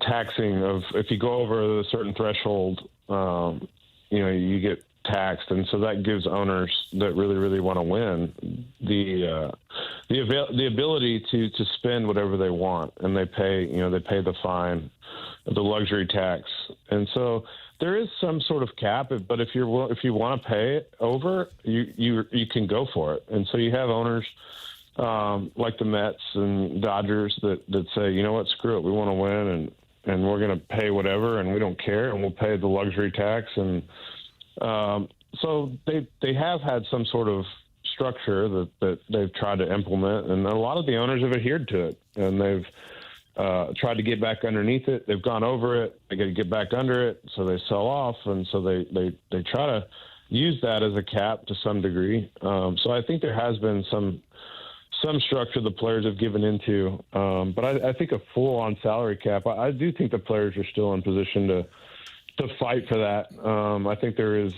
motivation, probably more so than in the past right now, because I do think that it's been a little bit polarizing. I think the owners coming out, or sort of this sentiment that they're putting this out there early, and I think the agreement still has another year after this, that they're putting it out there early that this is something they're going to go for. And so I think that the players are galvanized right now, maybe more than they've been in a while, just because I think that nobody likes that they're already talking about a lockout, and they're talking about how they're going to stick it to the players this time, and that seems to be the underlying sort of feeling is that this is the time that the owners are really going to test the players. And I think the players, with this story about Bryce and the Phillies clubhouse, I do think that some of the guys are sort of, trying to get the guys ready that there could be a stoppage. Now, I hope not. Obviously, as people that are in the game and fans of the game, we don't need that. And so, hopefully, there's some bargaining and there's some give and take. And even if they ever did a salary cap, if they brought a floor, they brought a floor in to where the players are still getting close to 50% of the revenue, which has always been kind of what the people have fought for is that, the owners aren't making all the money, that players are getting their money, and you don't have teams that are spending nothing. And then you have a salary cap. And so I think if there was a floor and there was some negotiating and some give and take, I think something could come of it. But I think as of right now, it's looking a little bit ugly. There's always been a layer of distrust, it seems, especially baseball owners versus players. Do you think if the ownership groups would kind of put the books open, and let people see, all right, wow, the Pirates made $70 million last year by being bad. That doesn't work. Yeah. Do you think the players union would be more amenable to some sort of changes here with the operation if they could see what the real math is? Yeah, I mean, I think so. I mean, I think that most of the people, the agents and some of the people that are closely tied into the game have a good idea what all the books are. I mean, I think it's fairly easy for people to find all that stuff out. I think it would be good for the fans if they got to know all that. I think that would certainly give them a better understanding of whose side they want to be on in situations like this. But I think when you look at the evaluation of all of the organizations and what they're worth, and what some of these teams are selling for, as opposed to what the owners paid for it, it'd be a hard time to convince players that these owners are losing gobs of money and need a salary cap based on what these organizations are sold for, based on what these owners paid for them. So certainly a year to year. You look at it, you could wind up in the red year to year, on an operating budget if attendance was down or TV revenues down because you had to switch over to a different company or whatever. But when you look at, in the big scheme of things, what these organizations are worth and how a lot of people want to buy, pro sport teams and how valuable they are. And, these guys selling them for billions of dollars, it'd be hard pressed to convince somebody that they're hurting for money. Matt, do you have time for some real quick questions from the texters? Are you okay with that? Yes. Okay. Let's see. Did you do it for the fans and not the money? We have a very catchy song that says it's all about the fans and not the money. Did that weigh into your decision always to think fans over money? I think as players, that they're. I mean, the fans are the only way that you get to play for money. I mean, obviously, if there was no fans, you would have the fans are the only way you get to be a pro athlete, obviously. So people come and watch and pay their hard-earned money, and they give us a chance as athletes to do what we love for a living. And so I think, I mean, obviously, you want to play in front of great fans and fans that show up. And so I certainly is a huge part of why I wanted to be in St. Louis. So Tim, they love the fans, not much. So Tim, the song is actually correct. Can you ask Matt how many other sports Jackson played growing up? For my son, this culture is all about travel ball. Thanks. That is from the Afton Alta boy. Nice. Yeah. I encourage my boys to play, as many sports as possible. Sometimes they both played basketball because it fit with the winter sport. Football was a little difficult for them because the baseball season ran through October in St. Louis most of the time. And so by the time we would get settled into our off season, football had kind of the sign-ups and the practices and the pregame and all that had kind of come and gone. So I do think playing multiple sports is very good for you. It was good for me, and I think that I do think that nowadays the singling in on one sport for kids at such a young age, I think is not necessarily healthy. So play all the sports and enjoy getting to know different teammates and how to navigate different sports. It's good for your athleticism. Oh, the last one we'll throw at Matt Holliday, a friend of the show, and this is related to our guest an hour ago. It says, do you make any animal noises? Because Joey Vitale is the Blues announcer, and he does a lot of animal impressions. I'm going to guess that you do not. No, that's not one of my strengths. Okay. I didn't grow up on a farm, and so I don't know how Joey knows all of his animal noises. But typically, people that I know are like hunters or grew up farming and were around a lot of animals. I'm not really much of a hunter. Actually, not a hunter at all. And I didn't grow up on a farm, so mine is just limited to basically kind of what I see on TV, which I would say I don't really have any animal noises. Wait, there's one. That's my porpoise. What are your hobby? What do you mean outside of breeding first-round picks? What do you like to do in your free time? Yeah, I play a lot of pickleball. Pickleball. Yeah, in the last couple of years, gotten into it pretty heavily. My boys both love golf, and they keep wanting me to at least get into it a little bit. I bet they can bomb it. Yeah, they're pretty good.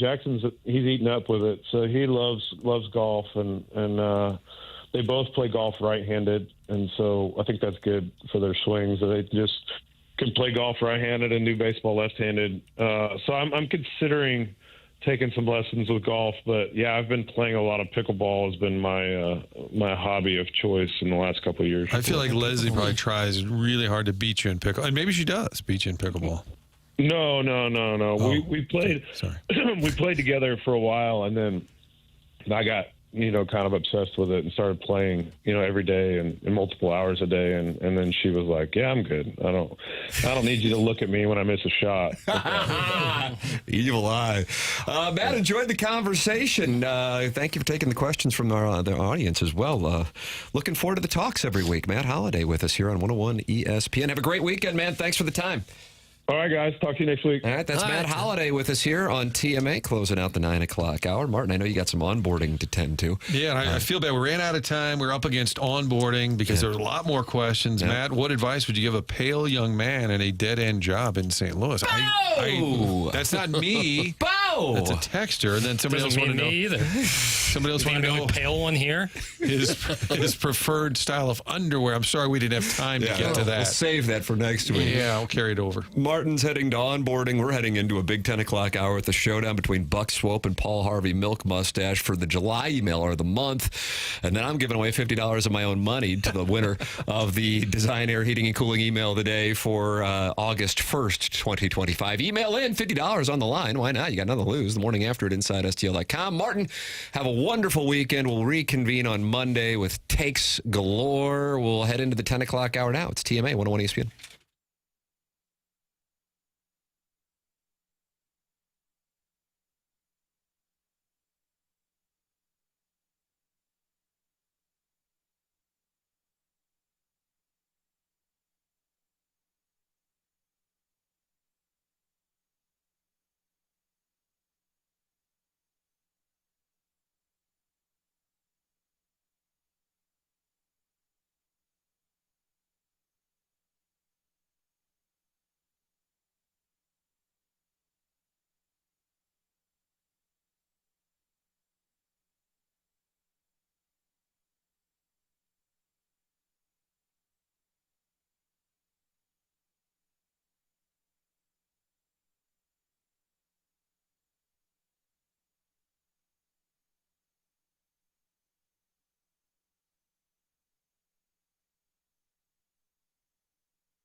We love talking about soccer in St. Louis, and in fact, St. Louis is home to the U.S.'s first professional soccer league, the St. Louis Soccer League that formed in 1915. You fast forward today, soccer, of course, vital part of our everyday lives. Every kid's playing soccer. Proud to be home to City SC, and City SC partnering with Together Credit Union. You can get yourself the City SC Visa credit card. Together Credit Union, the only place to be the official City SC credit card. It's the only place you can get it. One place, that is Together Credit Union. You get your express entry on match day. These are all perks you get by getting this special credit card. You get some City Plus membership. That's a $50 value when you get this credit card. Priority access to single game match tickets, limited edition drops, City cashback rewards on all of those City purchases, special members only events and experiences, all of this with the exclusive access to monthly giveaways like field passes, City kits, club tickets, and more. So how do you get the City SC credit card? Simply go to togethercu.org. Stop by any of the 14 area branches for Together Credit Union. Don't wait. Sign up and support City SC. Visit togethercu.org for full terms and details. Together Credit Union, federally assured by NCUA.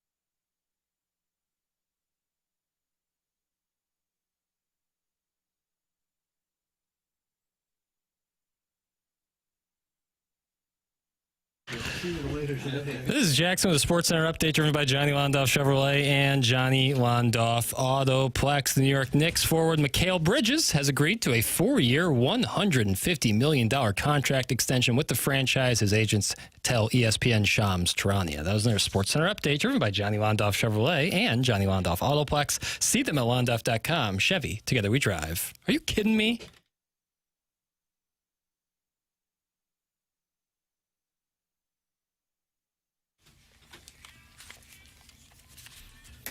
Doug, we're celebrating Adam Duritz. I'm going to go 56th birthday.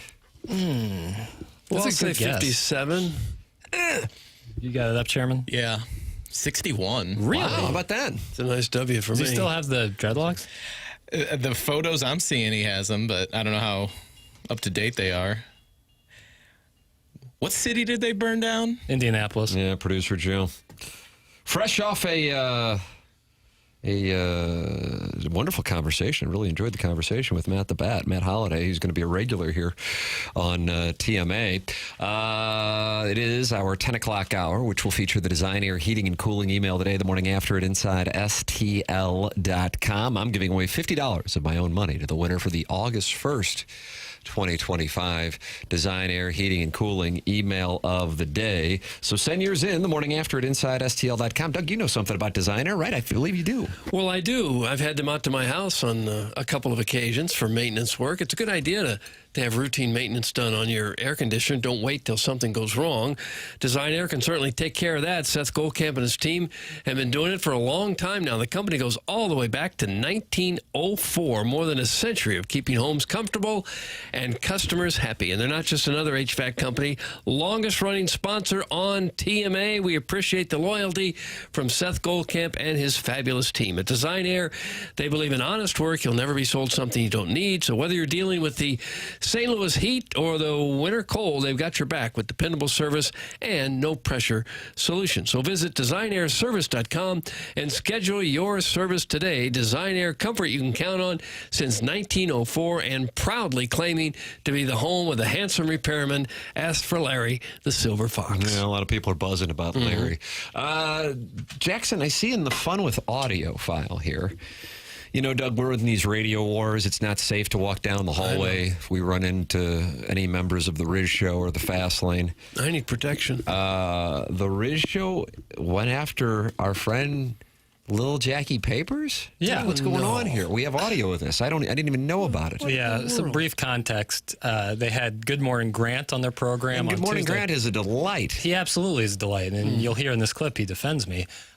Somehow they're talking about the way Good Morning Grant was dressed in a pair of shorts, I think, and all of a sudden I just catch a stray. Here, I'll let the audio speak for itself. See, to be clear, if I was coming into work knowing that I was going to have a meeting with somebody or something serious, I would not be dressed in shorts. You always look nice, Grant. Do I not don't know let about these that. men tell you anything. I don't know about that. I wouldn't go that far with it. Grant, you look fine. It's Jackson I'm worried about. Yeah, we're really mad at Jackson. He's practically wearing swim trunks. Jackson from TMA? Yes, the morning It's a after. shot. Well, what's your beef with Jackson? There's a lot of things. Too much to get into. He should go by Jack. I don't like older men using It's the too much name to get into. Jackson. Doug, Well, Ray, your legs look great. Thanks. His swim trunks and his name took hits right there? And he's an older man. Well, first off, Riz goes, Jackson from TMA. There's no other Jacksons in here. That was kind of a shot. That was a little shot. Oh. You're really looking for something now. Well, no, I mean, I'm counting him up. And then Rafe out of nowhere says they're worried about me. I'm wearing swim trunks. I wear athletic shorts and a T-shirt every day. I love Rafe. I'm looking at a picture of him wearing swim trunks to work this week. Well, he's walking by the studio as we speak. Oh, there he is. He's Aren't you walking Doug? by. Why don't you look go at out there and how he's scrap him? dressed. Look at how he's dressed. Look at him. There he is right there. Look at how he's dressed. Look at how he's dressed. He's got some nice. Oh, he's he's dry humping the window. The man's dry humping the window. You can kind of see it over Chairman's shoulder. Oh, now he just did a little twirl, and now he's twerking. Gosh. I'll be right back. And then Lauren saying I shouldn't go by my name when she doesn't go by her name. Like, what are we doing? Oh, boy. Hypocrites abound on that show. Man, these radio wars, Doug. Gosh. How do they even know us? I mean, we're on at the same time as they are. I guess We've never even seen you've them. never seen Stupiracy. Riz and I starting to shoot season 2 of that here next week. And the Spread Zone. And that's where I have to deal with, and I want to emphasize it, deal with Rizzuto and Anthony Stalter, the fast lane. So I'm sitting down with the enemy. Mm-hmm. Yeah, it's unbelievable. I just taking shots out of nowhere. Why did your I get feelings ripped? hurt? I mean, my wardrobe is taking the brunt of the hit there. What about your name, boy? That makes no sense to me. That got ripped for my name by Lauren earlier this year, where she was like, "I don't like guys named Jackson." Like I'm not like that's my name. She's like, "Go by Jack." My name is Jackson. To me, the name thing's a little silly. You have no control over what you were named. The name's great. Thank you have no control. I guess over it. if I like made an announcement like I want to go by Jack going forward, people would respect that. Now, the wardrobe thing, I personally think your wardrobe's fine. I dress very similarly. That's something you do have control over, but the name is not. Either way, it's just hypocritical. I just like them to expound a little bit. You guys are fired up. The Doocy is. Well, I mean, it's radio wars, and this show has been under attack.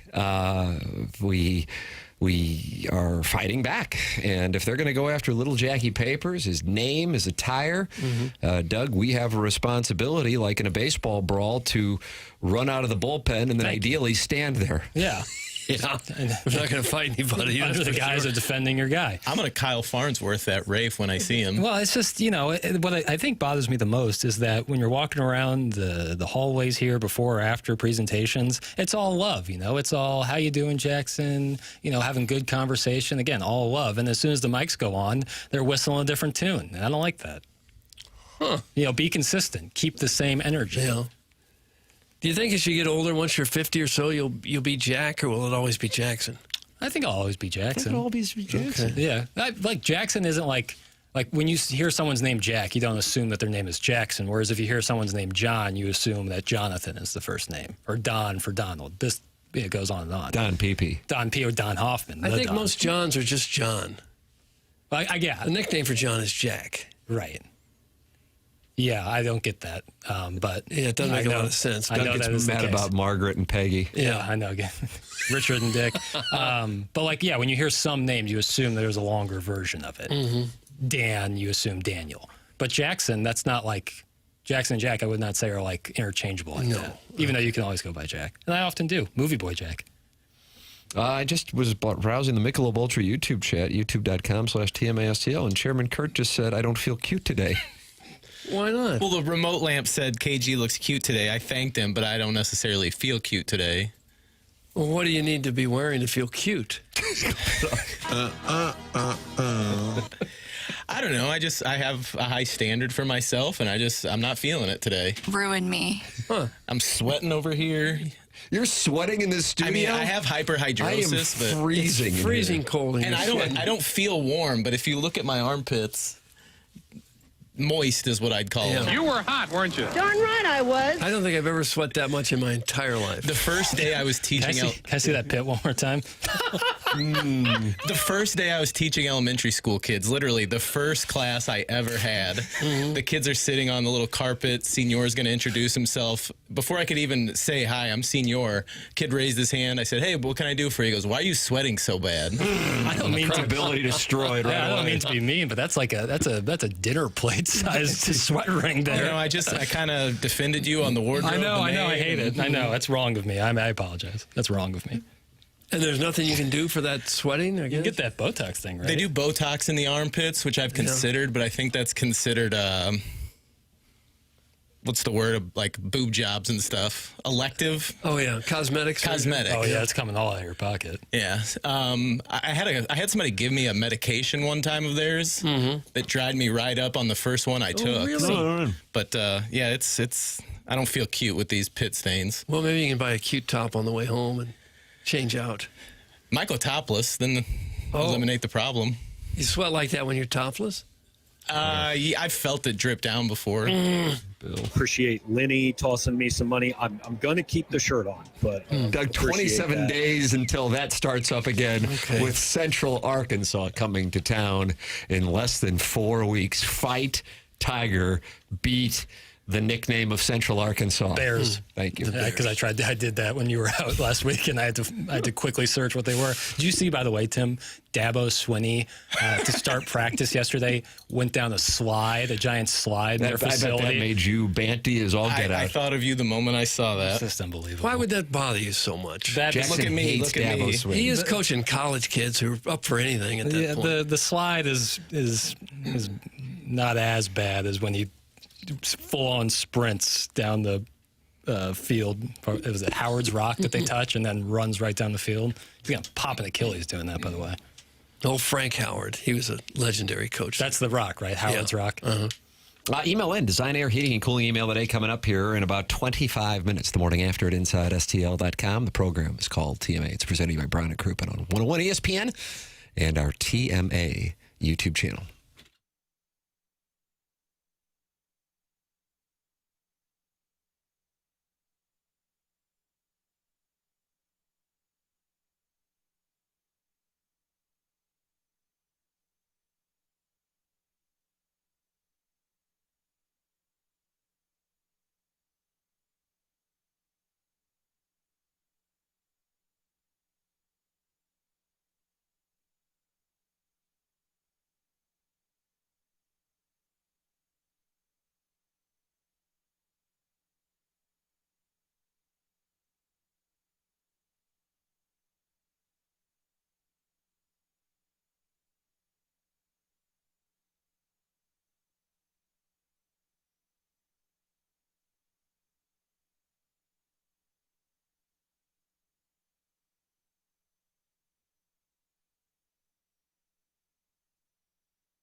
August 8th, 1995, Doug.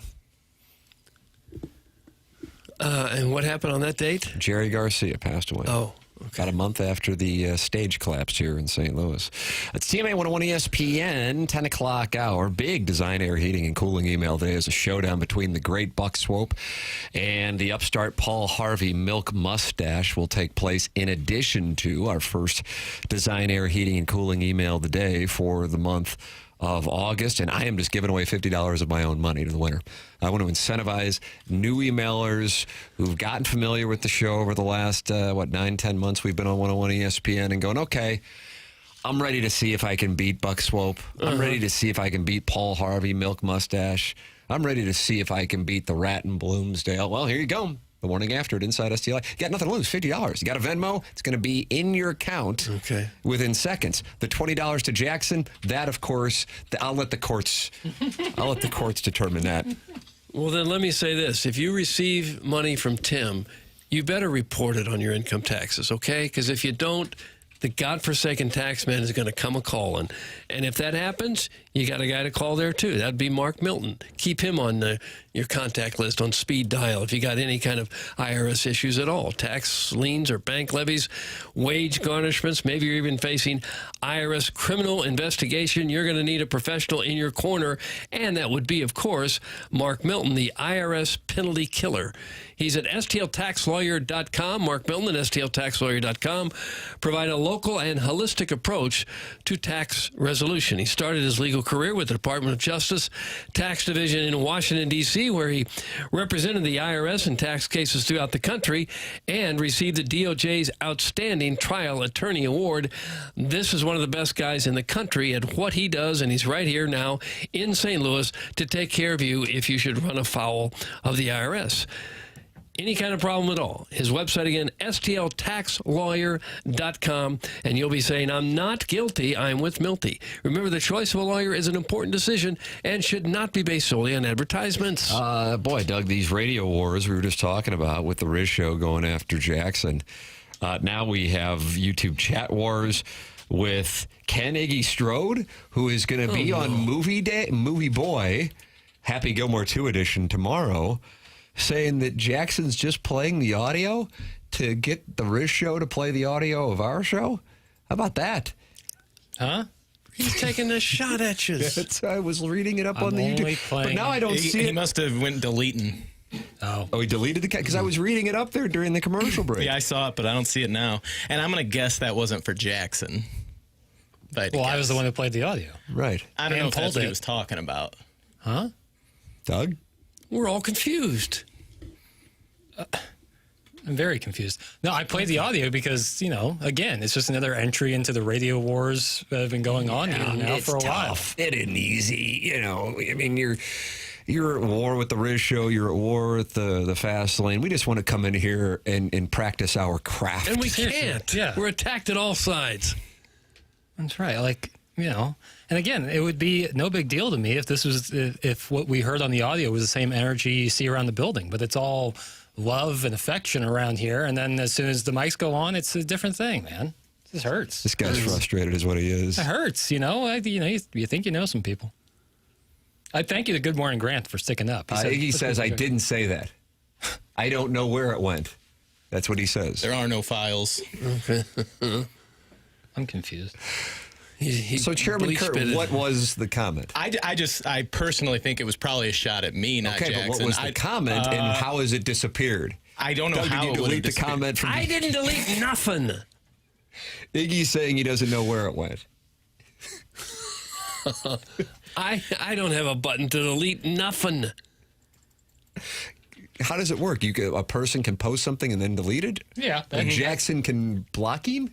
I could, but I haven't even had the Michelob Ultra YouTube chat open today because I've been changing text names like the Dickens. How's that going? Strong to quiet. Nice. But either way, you can delete messages that you send in the YouTube chat. I'm not saying Iggy did, but I'm saying the person has the ability. You guys are dealing with a lot of S today. That's from Floyd Velvet. You're telling me, bro. We are. Well, we did have Joey Vitale and Matt Holliday on the program, and a lot of trade deadline discussion in our 7 o'clock hour. Miss anything? Podcast it via the TMA STL app or the 101 ESPN app. Those are brought to you by Dobbs Tire and Auto Centers. And then, of course, you can always watch the YouTube program and go back and enjoy it and see the Michelob Ultra YouTube chat. And enjoy the conversation where the friends gather to talk it over during the program. The program's called TMA. It's presented by Brown and Crouppen on 101 ESPN.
You like that line? Hope turns to regret. July's not better yet.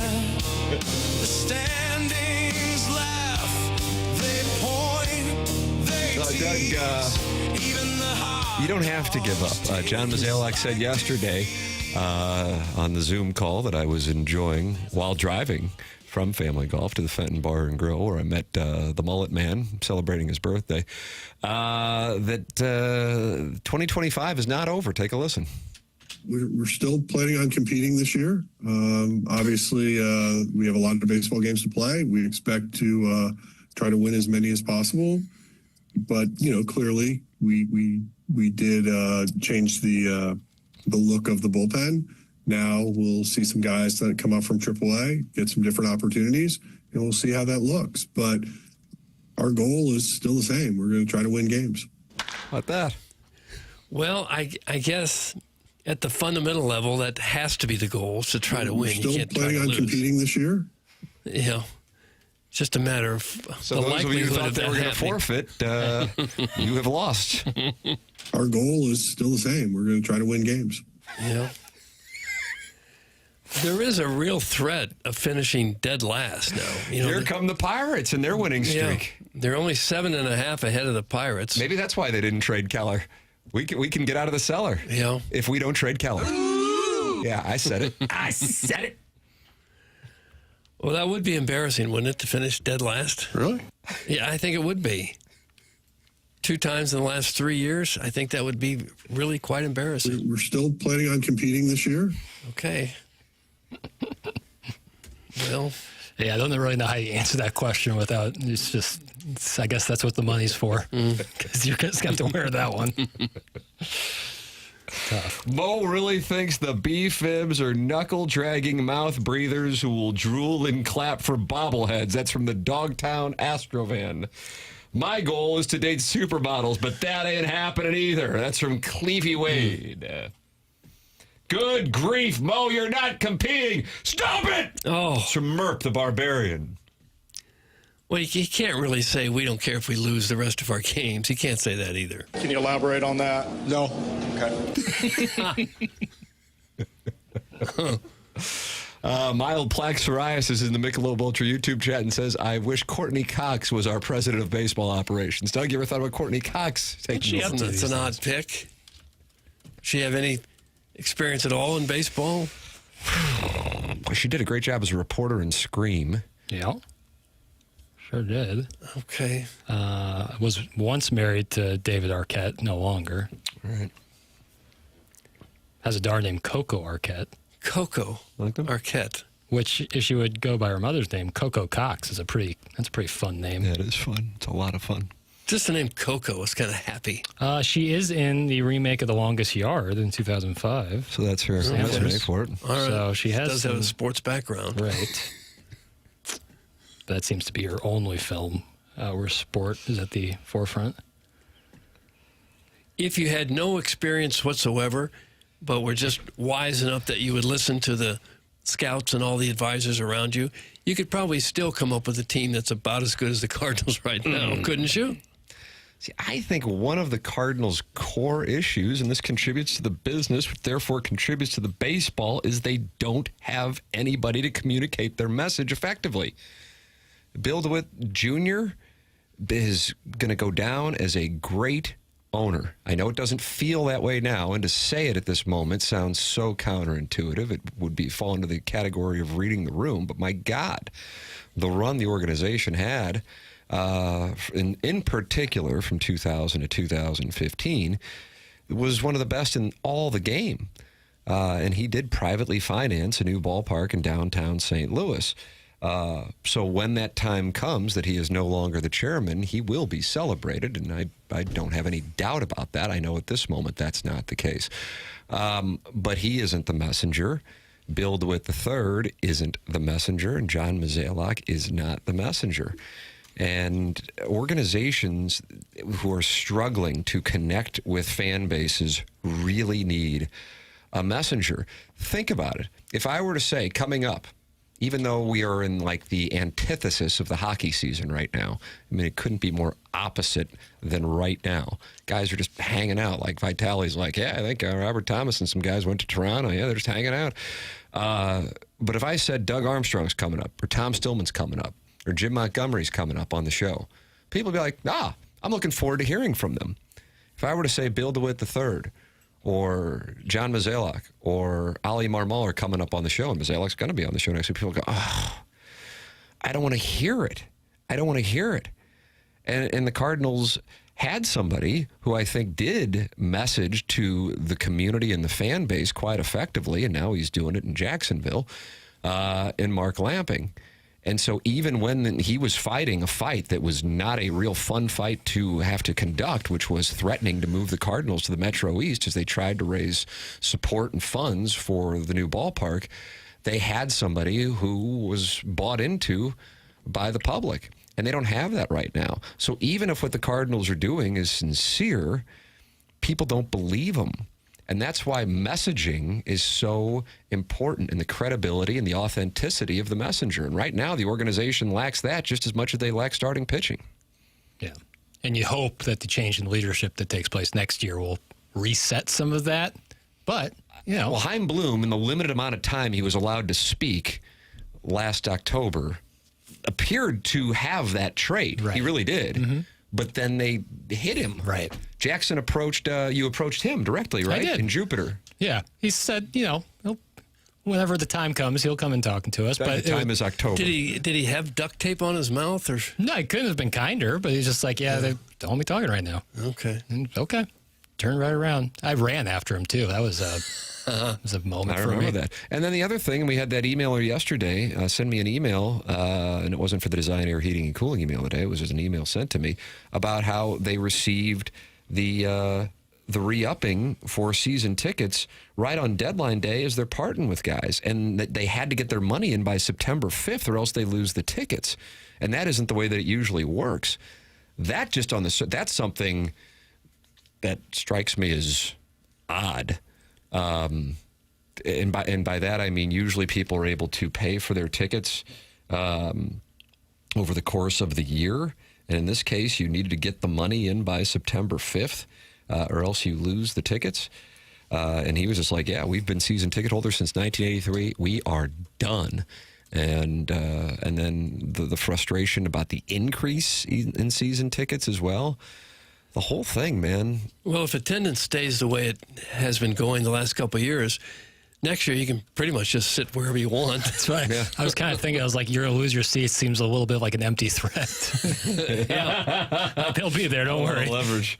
All right, we got the Design, Air, Heating, and Cooling email today coming up here. Showdown, Doug. Buck Swope, Paul Harvey Milk Mustache for the month of July. And then somebody's going to win $50 of my money by winning the Design, Air, Heating, and Cooling email today. Buck Swope and Paul Harvey Milk Mustache are eligible for both their Showdown, of course, and the August 1st email. This is a monster Design, Air, Heating, and Cooling email today. It's coming your way next on TMA 101 ESPN.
This is Jackson with a Sports Center update, driven by Johnny Londoff Chevrolet and Johnny Londoff Autoplex. Cardinals back in action tonight after the trade deadline. They're in San Diego, California, taking on the Padres. That's going to be an 8:40 p.m. first pitch with Matthew Liberatore on the mound for your Cardinals. That was another Sports Center update, driven by Johnny Londoff Chevrolet and Johnny Londoff Autoplex. See them at londoff.com. Chevy, together we drive. Are you kidding me?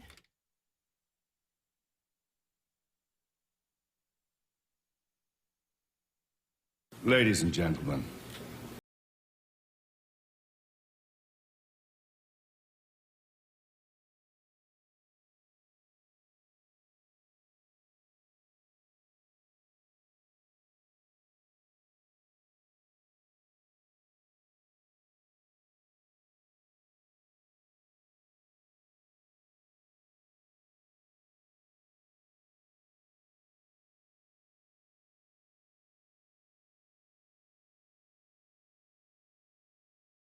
All payments are due January 8th. They did have the nerve to raise ticket prices again. So that is the context on the September 5th thing, but he is confirming that the season ticket prices are indeed going up, carrying that over from That's the a tough previous sell. segment. That'll be a tough sell. That is a 35-foot downhill putt. Mhm. Let's just get it close to the hole and see what we can salvage. Because if they're going to ask you for more, and they're putting a team on the field that's probably not going to be very good, are you going to want to go to 81 games or really need that? There's never really going to be a game where you can't get a decent seat. That's right. You might be able to buy the cheapest seat and sit wherever the hell you want to sit anyway. If your season tickets have a nice proximity to a soft pretzel or a helmet nacho, you know. That's how you search the available seats? Mm-hmm. I think it's the best play. Doug, we've got a showdown here in this Design Air Heating and Cooling email of the day. Buck Swope is in a position to come back and defeat Paul Harvey, Milk Mustache. They have a sudden death playoff. And then for the August 1st, 2025 Design Air Heating and Cooling email today, the morning after at InsideSTL.com, I said, you know what? I want to bring new people to the table. I'm going to incentivize them. $50 from my Venmo is going to the winner. You got to have Venmo, though. You got to have Venmo. I'm not in the PayPal business. No, I'm Cash not in App. the Zelle business. I'm not in the Cash App business. It's Venmo. It's Venmo. You ever use that Apple Pay? Yeah, I guess I am in that business. I think that should be like the universal currency. Yeah, no Is free that ads. easier than but- Venmo? Well, if you have an iPhone, you just text people money. It's awesome. Anybody else have a problem with your Apple Pay going through browsers? I've had a couple of months here recently.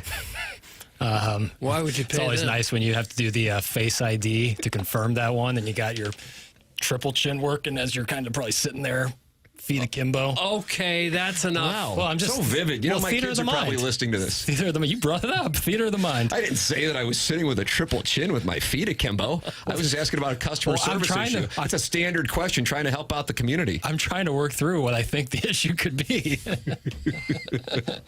Ladies and gentlemen, it's time for the Design Air Heating and Cooling email of the day. Ow! August is my month, you see. Peter Parker puts on a costume and then becomes Spider-Man. Bruce Wayne suits up and becomes Batman. Bruce Bannon has to get hoppin' mad to become the Hulk. But Tim McKernan wakes up being a superhero. Messaging is important. My message is Tim McKernan is incredible. That's from Bart Bulge. Bart Bulge. He's new. I don't think my wife is competing, but she just sent me a text that said gross with a vomit emoji. Yep. Fair. Well, fellas, it is August, and the Cardinals are doing nothing, so it's time to turn the page and focus on pickleball. That's what we have been doing here for the last 2 weeks for team building to start Jackson's legal team Portuguese corporate retreat. That's right. Do you know who has been crushing it out here? Clarence, the dentist, couldn't throw Speedy Tim out when he beat out a routine grounder to second base for the fantasy camp game-winning run. Ever since Clarence dropped Wendy for Cheryl as his doubles partner, he is undefeated. Cheryl put it in her contract that she could not be replaced by Matt Holliday. but their game is about as close to perfect as the drops of the week. Not to be outdone by Dabo, the crowd goes crazy as Clarence and his entourage enter the court on pogo sticks. This might as well be the St. Gabe 7th grade tournament. Clarence in his half shirt can't be beat and then is going to sleep with all of our wives? That's from Shooter McGavin, the Vice President of Activities and Snacks Corporate Retreat 2025-2026. Shooter McGavin. Hey guys, the Cardinals keep insisting they're giving young players plenty of opportunities, but it feels like the roster is filled with players who have AARP cards. McGreevy remains in the minors while we leave a rotation spot open for Eddie Harris and his interesting mix of Crisco, Vagisil, and Hope to contribute. Meanwhile, Arenado is starting to resemble Roger Dorn. He checked a few things first, but now all he seems to be checking is his swing at balls in the dirt and letting them roll past him as he yells Olay. At this point, the rebuild feels more like a reboot of Major League, only less funny and far more expensive. Tired of it. That's from Sleepless in Glendale. Sleepless in Glendale. I got emotional. It's like Dick Vermeil talking about Wilbur Montgomery. Nor Efron will do that. Sleepless in Glendale. He's due. The St. Louis Cardinals should be ashamed of themselves. You're sitting at 500, still mathematically alive in a wild card, 10 games back in a division. The whole season has been like kissing your sister. Only your sister is one of those Russian powerlifting women with eyebrows for a mustache? Oh. This was the moment to declare your intentions. And what do? You trade your closer, Cy Young candidate Steven Matz, and future Red Jacket recipient Phil effing Maton for a collection of low-level lottery tickets who, by the time they make it to Busch Stadium will be in Maryland effing Heights. Mo basically hit us with the Pobo version of I'm out of the office email auto reply. And what'd you get back? Blaze Jordan? That's not a prospect.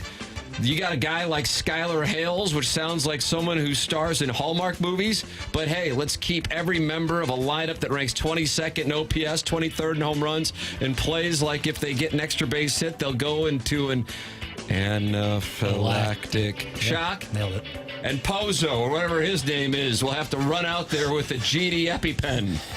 You didn't even attempt to look creative. You didn't tear it down. You just hovered. Like my tubby wife when she doesn't want to sit on the toilet seat because she knows I did some middle of the night spraying. Oh, gargoyle. Oh, no. That's so vivid. It's a gargoyle. You had a chance to give some semblance of competency to the fan base, to pick a damn direction. Instead, you chose the worst option of all. Nothing. This team sucks. City sucks. Front office sucks. My tubby wife sucks. Mo sucks. Jackson, you're cool. Doug, I've had just about enough of you two. Congrats, Buck. And now, you know the rest of the story. That's from Paul Harvey, Milk Mustache. Strong entry. Paul Harvey, Milk Hashtag Mustache. retire 88. My goodness. Well, now I'll go with Buck Swope, his enemy here for the showdown. This is why you clock in early. This is why you leave late. This is why you do that extra set. This is what it's all about. To compete for Emailer of the Month in a Shishawali competition that we act like is a big deal because our baseball team is thrown in the towel with 2 months left in the season. Let's say you went to Yale and you're the president of your dad's professional baseball team. And attendance is down because despite all your work improving the hashtag game day experience, the fans are salty because the team has been mediocre for 3 years with no coherent long-term strategy or accountability for the decision makers who got you in this rut in the first place. What do you do? What do you do? Of course, you raise season ticket prices 15% and demand fans pay for next season before this season is even over. He's a horse's ass for doing that. Ours is the type of presentation where an obese soccer fan who can't kayak feels free to drop in at any time and pump his own tires for his ability to discover hot 50-something HVAC technicians on the down low before rambling on about how he's bullish on our 14th place doggies based on how the subs looked in the second half of an international friendly. Are there guys who pleasure themselves with both hands? This email is sponsored by General Shrubs, licensed pube stylist. What better way to show yourself off at the World Naked Bike Ride in town this weekend than with a freshly carved landing strip? Doug, that's from Buck Swope, and he's DBA, the recess lady's breast. Buck Swope. All right, gentlemen, before I read any more, you've got the showdown between Paul Harvey, Milk Mustache, and Buck Swope. Doug, who you choosing between? I'm choosing Buck Swope. This is for the month of July. Chairman Kurt. I'm going to go with the mustache. I'm on the mustache. Dang it, Lucas. Tim's vote is not over yet. I'm going with Buck Swope. Buck Swope has won Premature the month there. of July. Okay. Buck Swope has won the month of July. And listen, I think both were great competitors, but if I'm judging by those emails, I think Buck Swope's was an A, and I think Paul Harvey Milk Mustache was an A minus. I mean, it's too much pressure for me. It is a lot. All right, Doug, I still have time for more. Okay. Hello, gentlemen.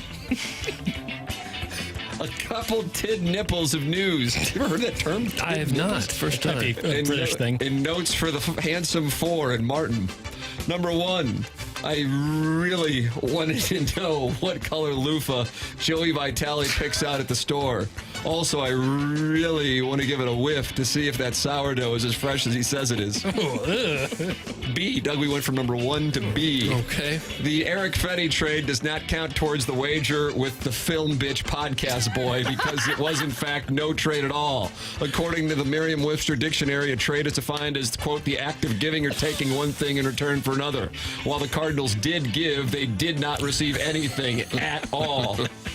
Roman numeral 3. We've gone from the number 1 to the letter B to Roman numeral 3. He's not great at outlines. This is a she. Oh. Ledoux Monogram and Charcuterie Company is losing money hand over fist. We haven't made a penny since graduation weekend, and even then it was from my nephew's piggy bank. If you have a heart and a passion for local business, please consider donating to my Shopify page to keep this thing afloat. And 4, our midsummer's party was quite a dream. Thanks for stopping by the estate, Dougie. It was a dream to spank the Argyle spandex whilst you sipped your Hugo Spritz, big boy. That's from the self-made stay-at-home Ledoux mom, January 2025, email the month winner. And there's a picture of her and her friend. It's not. Yeah. It's a he. It's a guy. She looks like the business is doing well. Yeah, it's is that Lily Pulitzer, Doug? Self-made, stay-at-home Ledoux man. What's that hat say? It says Golf Widow, and she's enjoying a cigar. The Film Bitch podcast. I might change the name. Guys, plops here. I'm surprised, but also not surprised that the Cardinals didn't do more at the trade deadline. You would think that by this point, with the front office seeing only 11,000 seats filled every night, they would have done something just to get people talking and maybe give fans an inkling of hope. You know what it reminds me of? Canadian strongman Dino Bravo. Picture this, Doug. It's the St. Paddy's Day parade in Dogtown. Float after float passes you by while you stand on the curb and wave in your green blouse.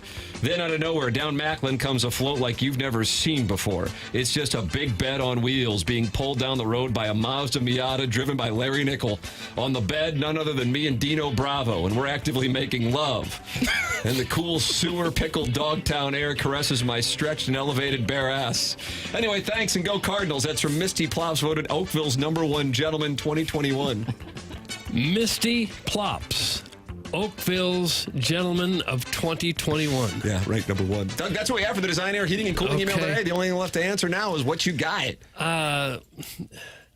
Dino Bravo got brought up yesterday, too. I don't even know for sure who the hell Dino Bravo is. Wonderful wrestler. Oh, was he?